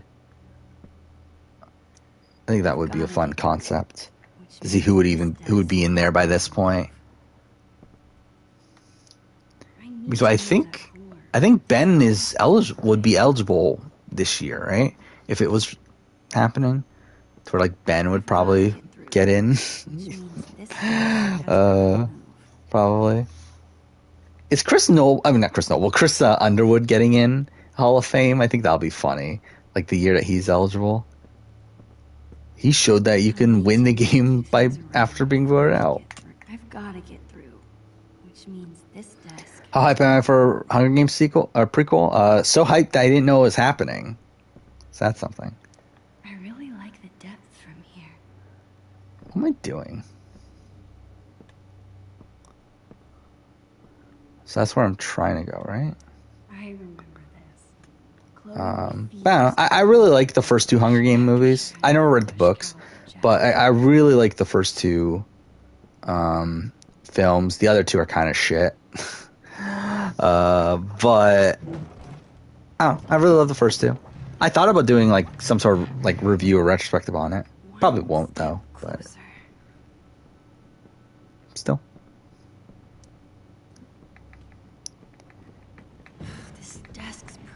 Think Jeff would vote for Chris? I don't know. What I think he could. I don't know how much he remembers Chris necessarily. Which I think because like the thing about the Hall of Fame at this point is that the thing I don't know is that who's in there at this point. Like who would have been in there? I mean, by this point, that's something like that I think would be fun about the exercise, is like figuring out who would be in there by now, and through that I think you can better gauge like who would be put in the future. Because if all like the like pretty big names are out of the way, then like yeah, maybe Chris does become does get in there. Yes. For like winning from the edge of extinction, like throwing himself in against Rick Devens and that sort of thing.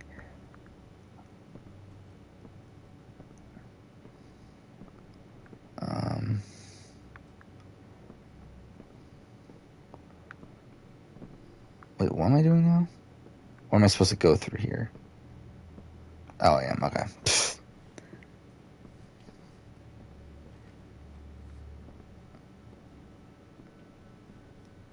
Oh, Silver Calls. I'll resubscribed. All right. Thank you for 11 months. Finally. Yeah, I do believe this is the peak number of subscribers I've had on Twitch. So that's something. At 8. Which, I still don't believe that all the founder badges are claimed, though, which I find funny. Because I believe only 9 people have been subscribed, despite the fact that I have 8 right now. It's like there's literally only one person that's ever been subscribed that's not currently. I'm trying to find Isn't there a thing that says somewhere all the people that were subbed? Oh, yeah, there it is. View details.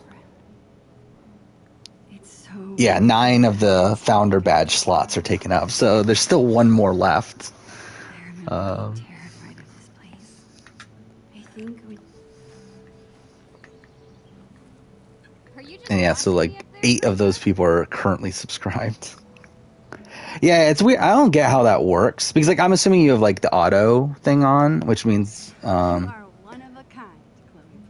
I don't know why it just shows up randomly like that. I'm But still, lucky you're my best friend. That's all. Damn right you are, you yeah, like on my activity feed, literally the last 3 things are people subscribing or resubscribing. down here. We have treasure to find. On my way. I'm not spoiled on Australia, Argentina, or UK because there's no spoilers.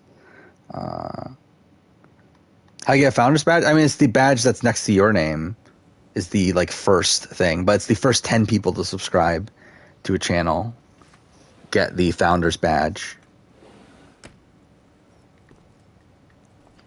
I don't know how it works because like I am assuming because like I remember It's Me Raccoon like had a point where like he wasn't like he subbed to me right away, and then like there was like a point where like he didn't sub for a month, and during that month like he lost the founder's badge. But then like even like with people that aren't like the one that isn't currently subbed, like he's still listed as someone that would get a founder's badge. So I don't know how exactly it works. Like I assume it's just the first 10 people to sub ever. Wait just a minute. But like by It's Me Raccoon like losing it that one time he didn't sub it, like kind of makes it look like it's potentially like the first 10 to subscribe or the first like the 10 people to be subscribed at the first point that you have 10 subscribers. But to be fair, again, like it's pretty much like the same thing at this point.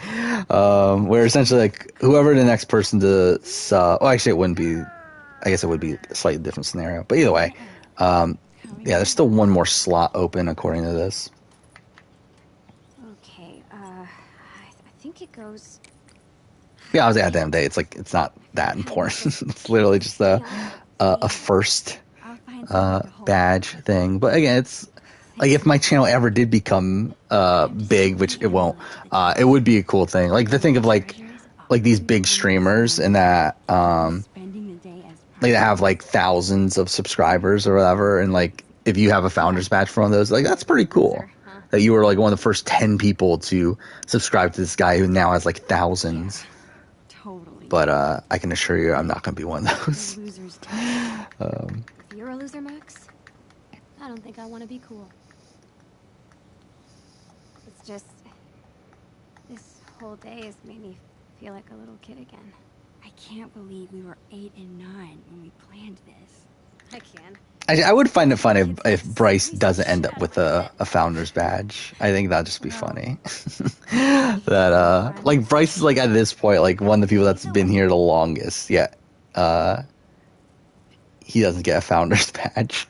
If I ever do another Yu-Gi-Oh video, I really want to. I've always wanted to watch Vrains and do a video on Vrains. Like even at the time that I did that ranking, that was the intention, is to do a video on Vrains. And I'm still like I still want to do it. It's just again like finding the time. And even outside that, I will do retrospectives on like I don't even remember. Is it 2024? I think it's still a ways away, isn't it? Is the what is that like 25-year anniversary of Yu-Gi-Oh? I want to do a retrospective of I haven't decided like will it just be season 1 or will it be the entirety of Duel Monsters? But yeah, I would like to do like some sort of retrospective on Yu-Gi-Oh. I could live in the world we drew. Chloe and I have done lots. What am I doing right now? Like, what am I gonna do without Max writing the objective on our hands?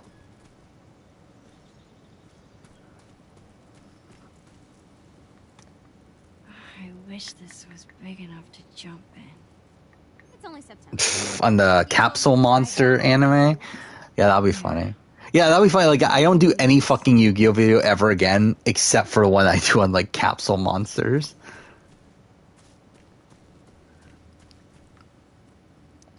Oh, give her tape? Is that what it is? What was the other spin? Wasn't there another like weird side arc thing? Ahoy, Bluebeard! I have brought the stickiest tape in all the 7 seas. Well done, fellow scallywag. Just like old times. God damn it! I got to the card game, not the anime. Talk about But I really loved Yu-Gi-Oh though. thought we were gonna be pirates forever. I mean, like Yu-Gi-Oh, like Duel Monsters GX 5Ds. I still think are fantastic. Obviously, they have their faults, but still, like some of my favorite shows from when I was a kid. Beyond that, again, I don't really care. Like, I don't care about Go Rush or Sevens even. Like, I would like to watch Reigns because, like, even though from what I hear, it's like a mess. It's still supposed to be like relatively dark. So I feel like it'll at least be interesting to watch. But beyond that, I don't really have much of an interest with it, like taking a more kid-friendly route. Which I find that weird. That it's like I think we've talked about this on stream before. That it feels like a lot of the shows that I watched when I was a kid, like a lot of these animes, like it like kind of grew with its audience. Where it started off like obviously like very basic and like kid-friendly, but then like it got darker over the next few seasons. But then like now it's gotten to the point where like those shows that are still continuing have like reverted back to being like super kid-friendly. Or like Power Rangers, the example of that, which isn't an anime, but again, still kid show. But then you have like Digimon, which did that. You have Yu-Gi-Oh, which is doing that. Like it is weird how like that's the case. Like obviously, I'm assuming it's because the kids that watched that when they were a kid are now adults. So through that, they need to like market themselves to a new like kid audience.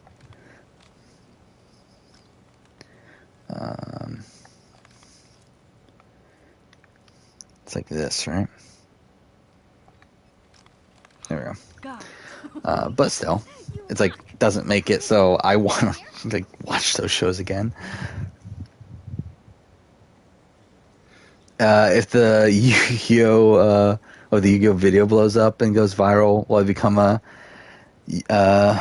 will I say fuck Survivor and go to Yu-Gi-Oh YouTube? Probably not.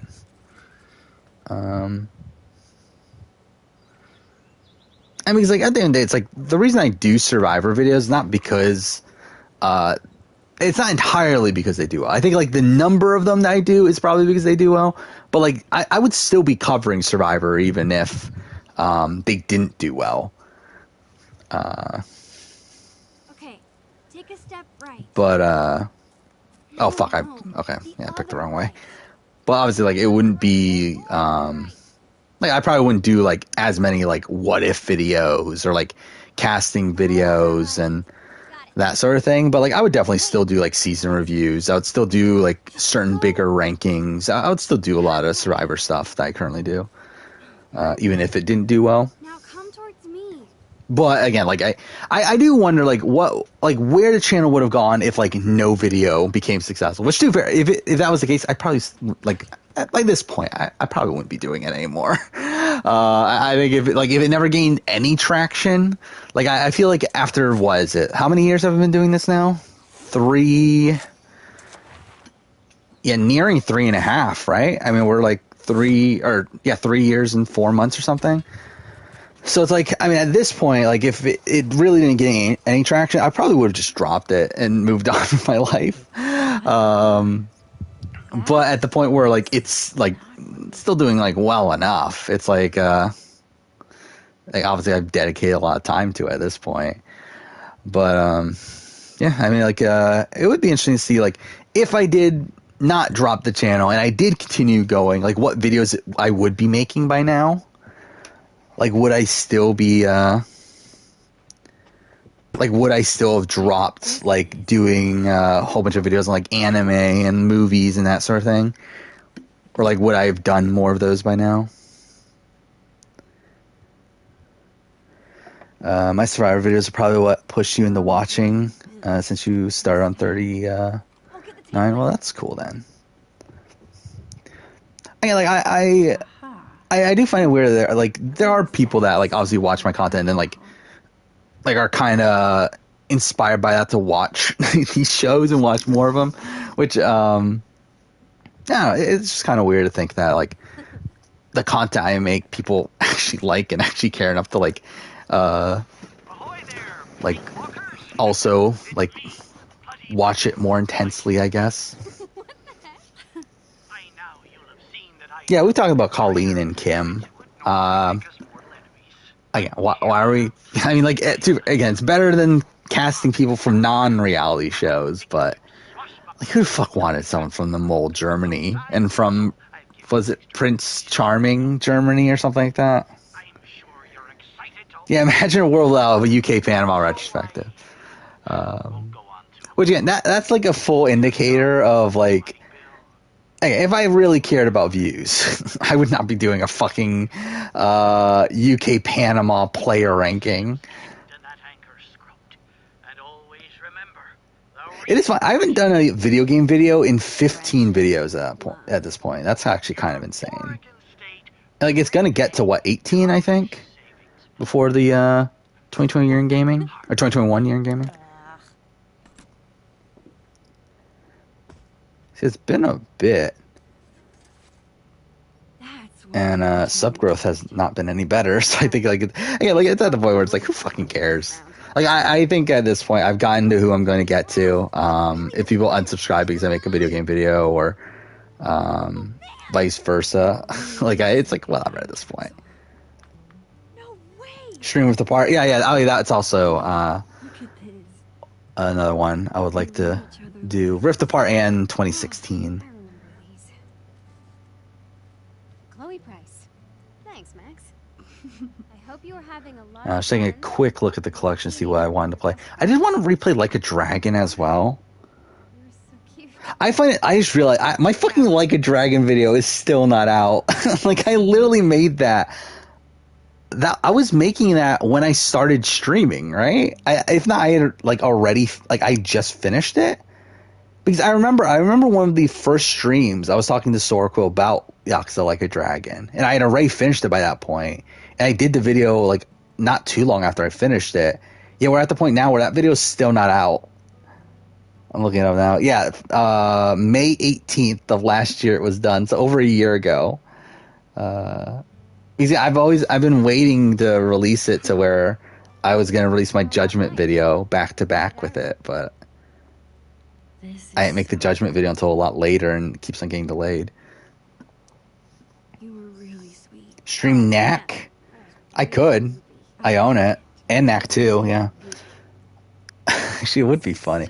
I don't know if I could do... Wait, which one was it? Was it Knack 1 that was kind of difficult? I think it was Knack 1, right? That was like kind of a pain in the ass at points. Well, Knack 2 is just like kind of just boring the entire time. Oh, I love this stuff. But like mostly easy. I think that's the way it is. But I could. I don't want to. If I could. Can I imagine a world where Nam gets a fair chance in challenge? I mean, I would hope so at some point. It's going to be funny, though, if he's on 39 and he gets DQ'd for something else. What am I doing here? This is the end, right? No peeking at my work. I wasn't. Oh, wait, what am I doing? You're such a space hog. Whatever. Nope. You're versing crazy guy in Kirby game. Well, that's a great explanation. I forgot, that Kirby game did come out, didn't it? Actually, I forgot the Kirby anime existed until just now. Was it Kirby and the Forgotten Land? Is that the game? Yeah. I forgot that came out. Really, got really good reviews. That's something. I feel like I've heard no one talk about it. I think this isn't what I was supposed to do. Or is it? Oh, no. Pfft, what am I doing then? Letters? Writing once a week too often? Well, these are awesome. Chloe's always been good at making up cool things to do.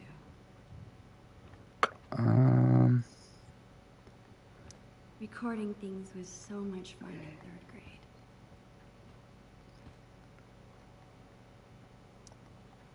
Donkey Kong Country Show? Yeah, because it wasn't in the U.S., right? I think we talked about that. Is that what it was? That never aired in the U.S. or something like that? Oh, fuck. Come on. I keep on doing that. Like, that's my annoying thing with typing is that usually I end up, like, typing one letter before the other. Ends up fucking up everything. Because, like, on like a typing test, it's like technically I'm way faster than like what it says I am. It's just that I keep on like fucking up like one letter along the way.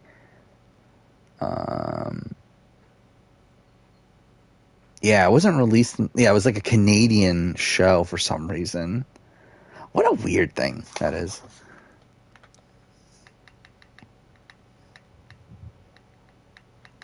Oh, you're actually playing Dragon Age Inquisition right now? Yeah, fuck that game. I don't think I ever finished Dragon Age Inquisition, right? Because I think I just got annoyed with how much grinding the game makes you do. That I was like, fuck it, I'm not doing this. Dude, that would be a decent stream game.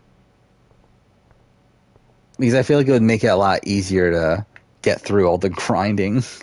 Maybe, or maybe I'll just like be so bored to where I won't even bother doing it. Like maybe it would be like the Shadow. We'll have a Shadow Mordor, where it's like I just did not care enough to focus on the Nemesis system while streaming. I was like, at that point, I was like, just kind of boring to play. I think Challenge Production actually loves Nam, or they just need him for Asian representation. I think that's definitely a factor. I don't think they love Nam. I think they're like kind of fine with him. And also, like, I think he hasn't done anything wrong to them. To where they keep on bringing him back. Today's been awesome, huh? For real. I love it when you stay over. Yeah. What am I supposed to do? What's the objective? Explore the treasure? Recording things was so much fun in 3rd grade. Billy the Squid? Is that what it is? No. These are awesome. But yeah, I haven't played a Kirby game in forever though. Like, what was the last Kirby? Like, I played a lot of Kirby 64. This container looks like it could And I played like the old Game Boy ones a lot. Actually, what are Epic Yarn? I did play Epic Yarn. That's probably the most recent one I played, which is also like not the greatest one. Keep messing up my picture. There are no mistakes in art. These are. What am I looking for? This looks like the punchline is. Most of these are pretty far off base.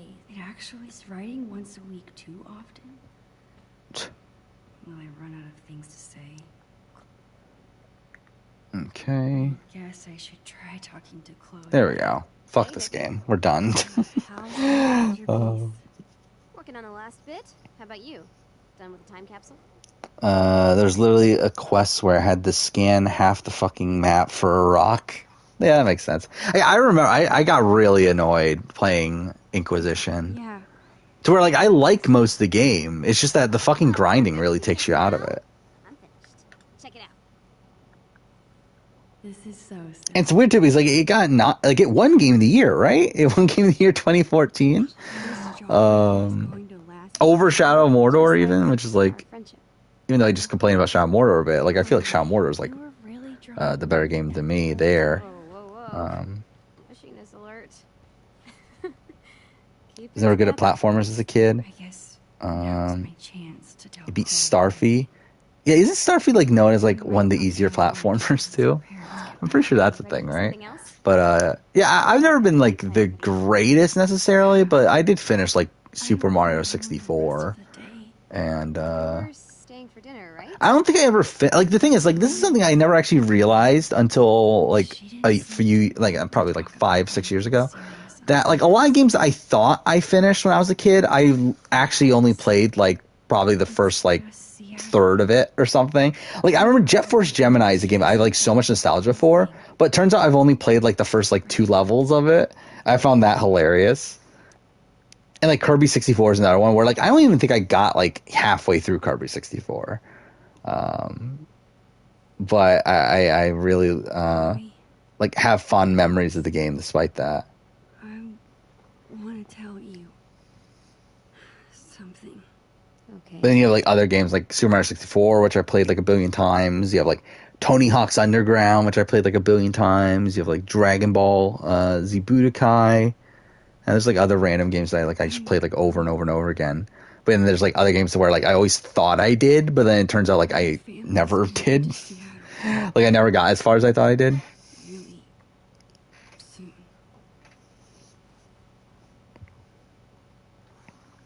Hey.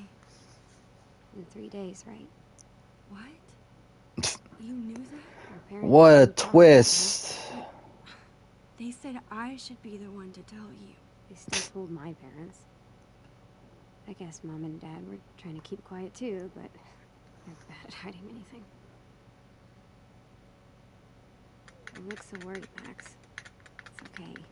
What a heartbreaking scene this is. Come on, Dorkmeister. It's not the end of the world. But I did want to play like some of the games that I have PS5 versions of at this point, but I haven't played the PS5 versions of. Cyberpunk is one of those too. I forgot about that. I did want to play Cyberpunk. I don't know. I guess I didn't want it to be true. And when God of War and A Plague Tale, when both of those get their like new games, when they get their release dates, we'll probably play those on stream. Plus, Also, I know you hate this kind of conversation, so I just left it alone. You know?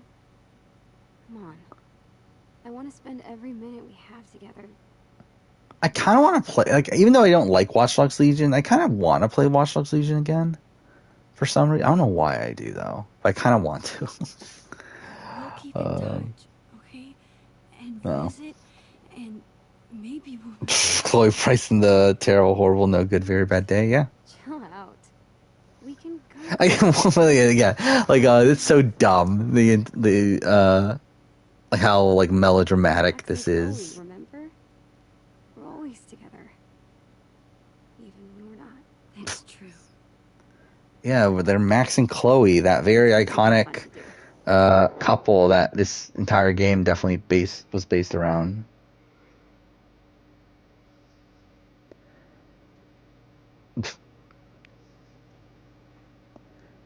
I love this song though that plays here. Which again, Life is Strange music, it's like fantastic. But I do have this song like stuck in my head at points.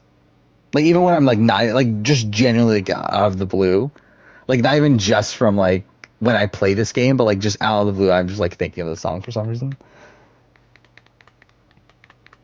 Like an army of children spies in Legion. I mean, you can't because it's like all like the same character, right? Like all like pretty much the same character.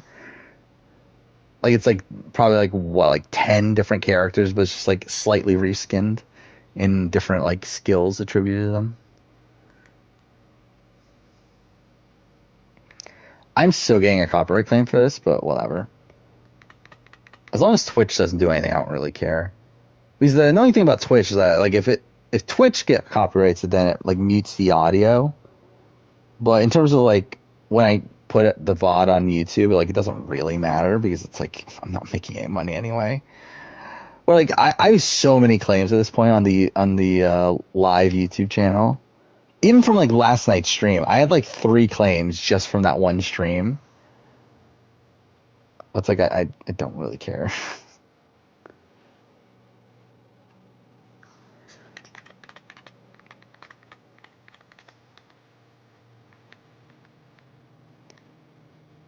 Well, yeah, obviously it's just like procedurally generated characters. I don't know. Is there like a max amount of characters you can have? I don't remember anymore. But here we go. Gray's scene of Max leaving Chloe on the day of her father's funeral. It's so fucking dumb. Again, you would think that Max would bring this up, right? Or like one of the two would bring it up. Like considering how much like complaining Chloe does about how Max left her, you would think the like the notion of her leaving her on the day of her father's funeral would have been something she would have mentioned. Again, this is such like a bizarre like really overly dramatic scene here.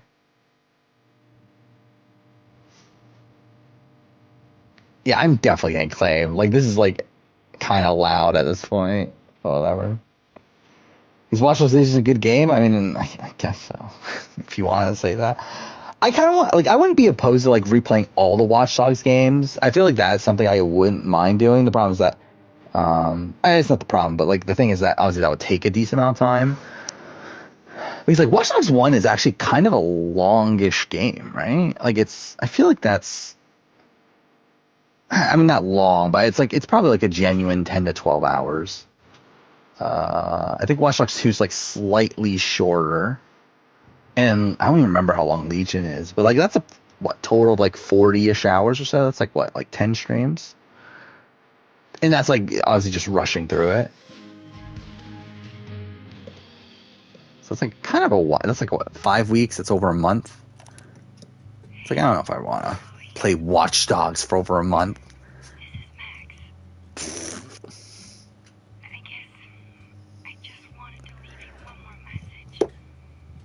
To be honest, I think I might hate Farewell more than the base game. Because, I mean, the base game is just like outright, like, it's like, at least it's like about Chloe and Rachel. Where like this actually plays into, like, directly plays into Life is Strange 1 and is also still equally as shit. I would give anything to be there with you now. I also want to play Witcher, but I think I'm going to wait for the... What, did they ever announce when the remaster is coming out? He's like, that was supposed to be this year, right? And then got delayed, but then I think they like had some news not too long ago. But when that comes out, we'll play Witcher 3 also, I think.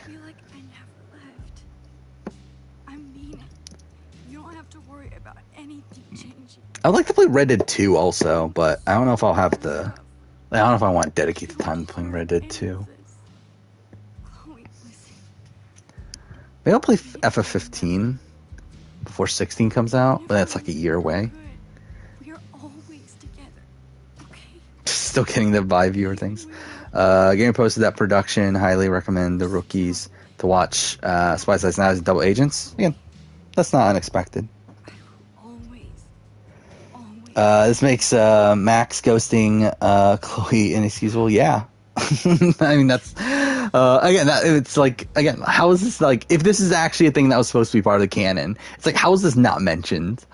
Like, it's so dumb. Like, it really is dumb. Like, it's like as if they had this like brainstorming session of like, what's the most heartbreaking story we can tell without actually like making sure it made sense.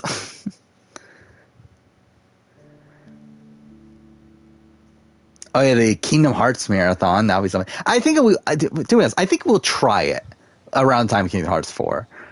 It might go disastrously. Like I might get like so pissed off that I'm just like fuck off and like drop games left and right. But we'll at least try it. But that's still like a ways off though. Yeah, there we go. That's Before the Storm.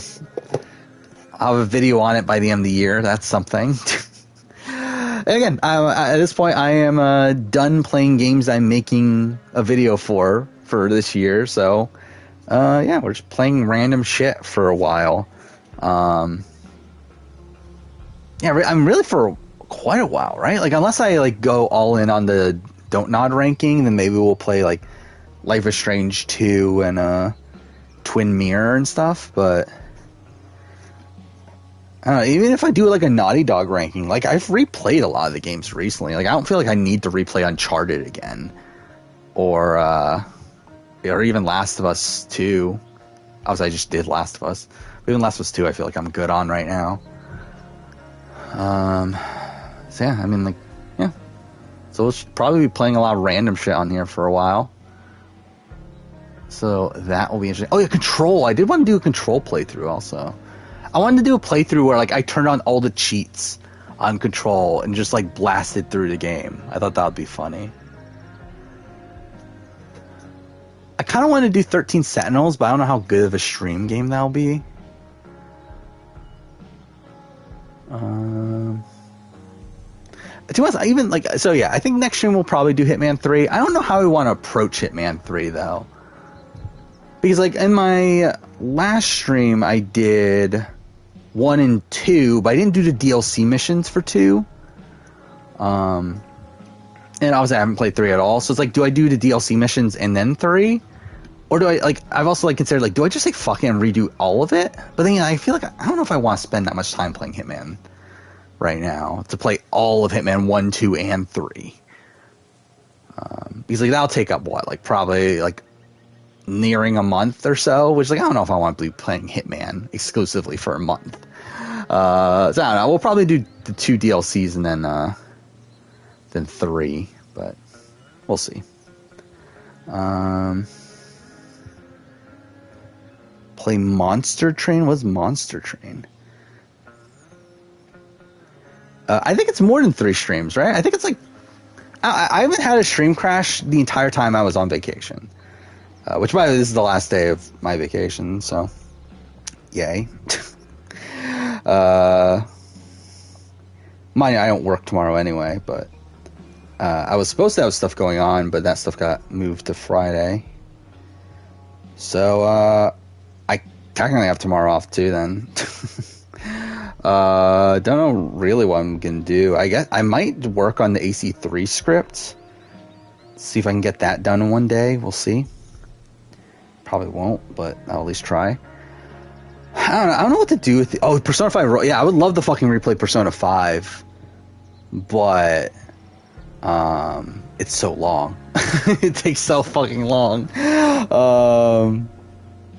Again, like, what, it's 100 hours, so that's what, like 25 streams, which would take 12 weeks, which is like over 3 months of normal stream time. Like, that's so long.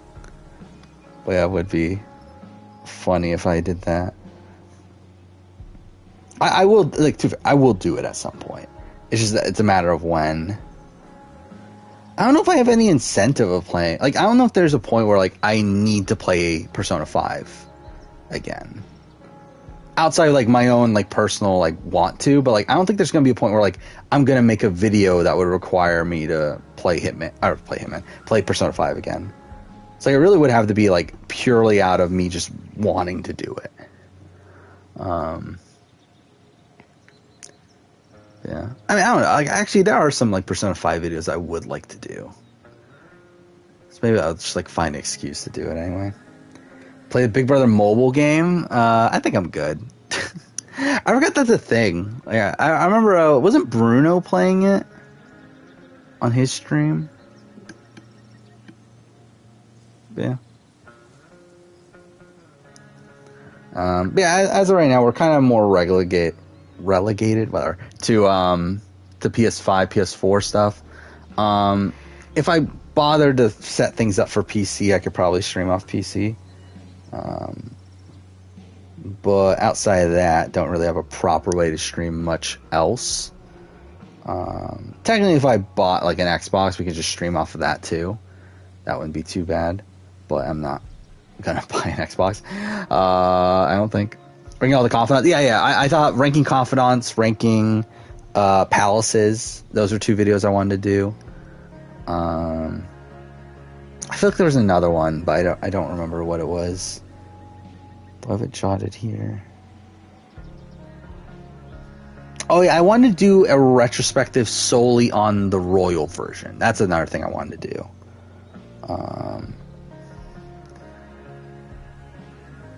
Because, like, I feel like I didn't do the Royal version justice in my other retrospective. Mainly because, like, immediately after I finished playing Royal, I was kind of negative on it.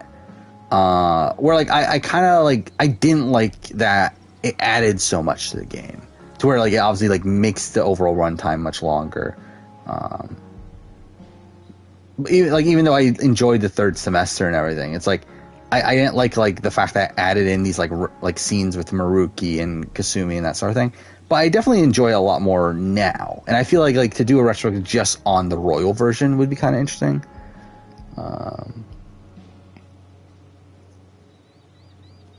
Yeah, like I feel like I could definitely. I definitely want to do those sort of videos for Persona 5. Also, I want to do a Persona 5 anime review. I never watched the anime, but I hear like really bad things about it. So I think it'll be funny to do like some sort of video on the anime. But I feel like that's still something that I'm willing to do on the main channel at this point. Just again, finding the time to do it. Want to hear some dating advice? Not really. I think I'm good. Yeah. So yeah, I think we'll just call it a night here. We're almost at 3 o'clock. Again, we just streamed 2 nights in a row. So that's something. So again, from now on, for a little while, schedule's going to be back to normal Wednesday, Sundays at 11 Eastern, hopefully. Again, unless something goes wrong. Yeah, we're kind of in a bit of a lull in terms of shows. We're kind of waiting for Big Brother and Challenge. Like, obviously, we do have Challenge All-Stars and BBAU, but it's like those aren't the most interesting shows. But yeah, I feel like things will pick up a bit more in terms of topics to talk about when BB24 starts, or at least preseason starts, and then Challenge, then SA starts a few weeks after that. I forgot about A&W starts tomorrow night, doesn't it? I forgot about that. That the premiere of A&W is tomorrow night, which, like, I don't care. Like, I don't know. I'm debating over, like, should I just drop it now? Because, like, I really don't care about A&W. Like, it completely, like, faded from my mind. To where, like, outside of, like, me still being subscribed to A&W YouTube channel, and through that, me seeing that they posted a clip of James McGrath being back on the course and everything. Like, outside of that, it's like I forgot this was even coming. They've actually had like 2 like specials in a row, right? Like I saw they had like the All-Star special, and they had like another special that aired like pretty recently, and I just did not watch them. Yeah, I think I'll review A&W. I think I'll see like how it goes, but I'm gonna at least take notes on episode 1, and we'll see where it goes from there. A video I like from Persona 6 would be neat. Yeah, I mean, it could be interesting.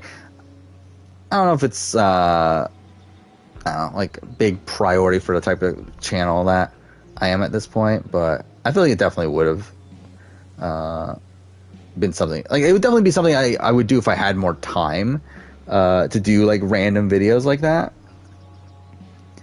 But yeah, I feel like when it comes to video games, I feel like at this point the type of videos I do are videos on things that already exist, more so than trying to more so than like talking about what's to come. Which again, I wish I had the time to do both, but yeah, I don't. I'm too fair. Like, if I really, really wanted to, like, it wouldn't be that hard to put together that style of it, because like, it wouldn't even be that long. Like, if I did like a wish list sort of video for a game, it'd probably be like a 10-minute video, and through that, it wouldn't take that long to put together. It would be probably pretty easy. It'd probably be way fucking easier than even like SA player ranking from today. Where I think that's the issue too with the current videos I make. What's kind of becoming a pain about them is the fact that they're so long, which is making them take longer to make. Where like if I was still at the point, like when I started the channel, like almost every video was like 10 to 15 minutes. If I was still at that point, like I could easily do like 3-4 videos a week if I wanted to. Maybe 4 is a bit excessive, but 3 I think I could definitely do. But yeah, the current pace, like, again, even keeping up with 2 is still a lot. Would I rather watch the best A&W season or Australian Outback? Maybe that's the show. Like, would I really watch, like, A&W? I would probably rather rewatch, like, A&W's 1, 2, and 3 than Australian Outback. Which I wouldn't even consider the best A&W seasons, but those are the seasons that, like, I have the most nostalgia for. But like, would what I consider the actual best are probably 7 and 11. But like, would I really rather rewatch A&W 7 or 11? Probably not. I probably would rather watch Australian Outback. Anyway, so yeah, I mean, I think we'll call it a night here. So yeah, thank you for still here. See you guys on Wednesday, hopefully. I mean, Wednesday for sure. Hopefully on time, I think is probably what I should say. But yeah, we'll be starting Hitman. So that'll be something. I think we'll do Hitman, then AC Origins, and then we'll see what's after that. But yeah, thank you everyone's still here, and see you guys next time.